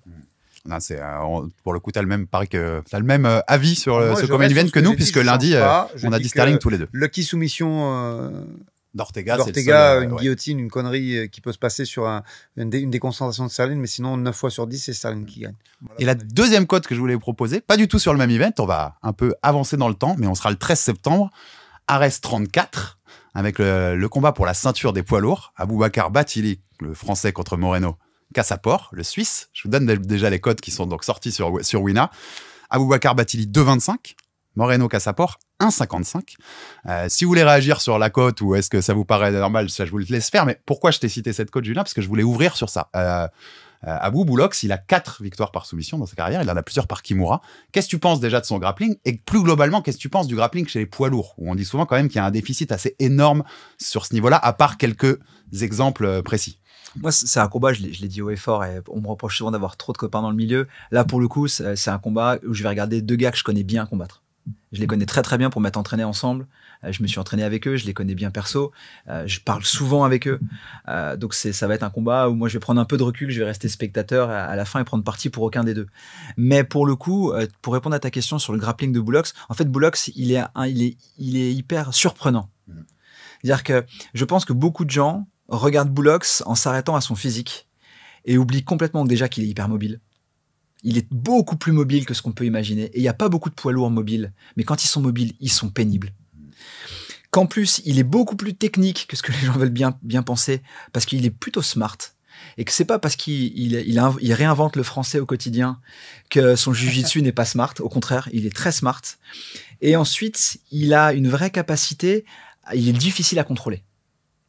Il est très difficile à contrôler parce qu'en fait, son volume physique le rend difficile. Moi, je me souviens de lui avoir pris le dos, d'avoir essayé de trouver une solution pour fermer, je n'y arrivais pas. C'est-à-dire qu'il est difficile à travailler. En face, par contre, il va quand même avoir une sacrée machine. Parce que même si c'est un slow starter, notre ami Moreno, c'est quand même quelqu'un qui a aussi une très belle mobilité. Très, très belle mobilité, un très joli grappling, plutôt dominant, en top position, mais qui n'est pas complètement handicapé comme beaucoup de poids lourds sur le dos. Lui, il est capable de bosser sur le dos aussi. C'est là où il y a peut-être une petite différence entre les deux grapplings, où il faudra que Boulox fasse un peu attention. Aldric, sur les côtes, là Je vais me contenter de te l'expliquer, la côte, parce que je pense avoir compris le ratio. En fait, aujourd'hui, Boulox, son chemin de victoire, même si on l'avait vu pas mauvais debout contre Sofiane Boukishou, il a mis des crosses et tout, son chemin de victoire, c'est quand même le grappling. Et tu as un Moreno qui a quand même, pour moi, le meilleur grappling dans toute la catégorie de l'Ares, c'est Benjamin Seik. C'est quand même très très fort en grappling. D'ailleurs, je crois qu'il fait plus partie du All-Star pour ça. Il s'était vanté d'avoir soumis Ramzat et je crois que ça s'est pas très bien passé quand il est revenu au club après. Je crois que dans une interview, première Ares qu'il fait, il dit ça. Et d'ailleurs, je crois que c'est l'Ares où il soumet justement Abou. Et derrière, il rentre au All-Star et ça se passe pas très bien. Bref, je vais pas en dire plus là-dessus. Mais voilà, quand tu vois qu'il a fait face au meilleur grappleur de la KT et qu'il le finit en plus en Grand and Pound, bah aujourd'hui, on te dit que pour Abou, il n'y a pas de chemin de victoire. En gros, c'est ça que ces cotes veulent dire. Moi, je vais être franc, même si j'aime bien Abou, je pense qu'au sol, il y a une petite supériorité de Kassapor. Mais debout, il y a un chemin. Abou, surtout les systèmes qu'il a développés, de rentrer et sortir, de mixer avec des feintes de takedown, debout, il y a quand même un chemin qu'il ne faut pas oublier. Mais je pense qu'au sol, petit avantage très léger. En poids lourd, en plus, ça peut aller vite parce que pour peu que tu touches un peu debout et que tu défends un ou deux takedowns, au niveau de l'énergie, tu vois, ça peut très vite se changer. Mais début de fight, je pense qu'il y a un petit avantage au sol, en tout cas pour Kassapor. Voilà mon avis, et voilà ce qui explique cette cote. Et Julien, pour conclure, donc ce niveau de grappling global en poids lourd, je voulais aussi t'amener pour Bouchecha, dont on a parlé récemment, qui arrive à l'UFC, qui perd contre Martin Boudey, qui n'y est plus, lui, à l'UFC, pour le coup. T'as été surpris qu'il perde ou en fait, il est un peu dépassé, entre guillemets, tu vois, c'est pas adapté au MMA ce que fait un Bouchecha. Je vais pas prendre de comparaison hasardeuse, mais Bouchecha, c'est comme quand il y a un plat vraiment que tu l'aimes pas, mais que tu dis, je pense qu'aujourd'hui ça va être différent. Et que tu essaies quand même, et qu'à l'arrivée, tu dis, non, c'était vraiment dégueulasse. Eh ben, le problème, c'est ça. C'est que moi, je l'ai vu beaucoup combattre au One, parce que je regarde beaucoup le One. C'est un combattant de génie en jiu-jitsu, et qui pourtant a un jiu-jitsu plutôt de bully, top position, gros passage. Même si sur la fin de sa carrière jiu-jitsu et BJJF, il commençait à être un peu plus attentiste et il s'est sorti de justesse sur certains combats, mais c'est quand même 13 titres mondiaux. Donc voilà, c'est un grand jiu-jitsuka, il y a rien à dire. Mais je trouve que dès que tu le bullies un peu, il a du mal. Il y a qu'à voir le combat contre Roger Gracie en kimono, où Roger l'attrape et le bully et le plie en deux. Littéralement, alors que Roger s'était pas entraîné depuis, n'avait pas combattu, il s'était entraîné, mais pas combattu depuis des années. Et malheureusement, en fait, en MMA, il aime pas prendre de coups. Il aime pas ça. Il a du mal à appliquer son système de top position. Il se retrouve très vite en dessous à faire des choses qui n'ont pas de sens. Et je suis assez sceptique en fait de la carrière de Buchecha en MMA. Elle me laisse plus que sur ma faim. Et j'y crois pas beaucoup. On parlait de jiu-jitsu classique. Là, lui, on est vraiment sur du jiu-jitsu classique, IBJJF, alors qu'on aurait attendu de lui plutôt un grappling ADCC. Pour le coup, sur les infos poids lourds, je ne sais pas si vous avez vu, mais Gable Stevenson, le champion, le célèbre champion, va faire ses débuts au LFA. Donc, deux semaines après le CGI, c'est beau. Hein. Je crois que tu lui rends. Je crois que si tu lui donnes un bon overhand, il a moyen d'être dans le top 10 chez les poids lourds. Hein. On a fait notre épisode là-dessus. Vu l'état de la KT, ça peut aller très vite avec un mec comme ça, vu les qualités de wrestler et de lutteur chez Gable Stevenson. Merci les gars, c'était passionnant, comme d'habitude, de faire ses plongées dans le grappling et son évolution autour du MMA. Merci Julien, je ne sais pas si tu restes très longtemps à Nice, mais tu sais que tu es toujours le bienvenu ici. Je repars ce soir, mais écoutez, j'étais très, très, très content. Vraiment, ça m'a fait plaisir. Moi, j'aime parler de grappling, j'aime parler de ça, mais le faire avec vous, c'était cool. Eh ben, écoute, la porte est ouverte pour le refaire quand tu veux, en longueur comme ça. C'est aussi pour ça qu'on prend plaisir à Jab Culture de faire ces émissions sur la longueur. Merci Aldric, bon retour. Toi qui as galéré pour rentrer de Montréal, là, je sais, donc repose-toi un peu. C'est important. Laissez-le se reposer. T'as un gros mois de septembre, il y a beaucoup de choses qui arrivent en prévision, donc il y a beaucoup de choses à préparer. On est là. Oui, monsieur Cassata. On se retrouve lundi de toute façon pour Aldric NRB, nouvel épisode, et puis Jab Culture, bien sûr, la semaine prochaine, comme toujours, sur Jab Life. Merci Julien, merci Aldric, et à très vite sur Jab Life. Salut à tous.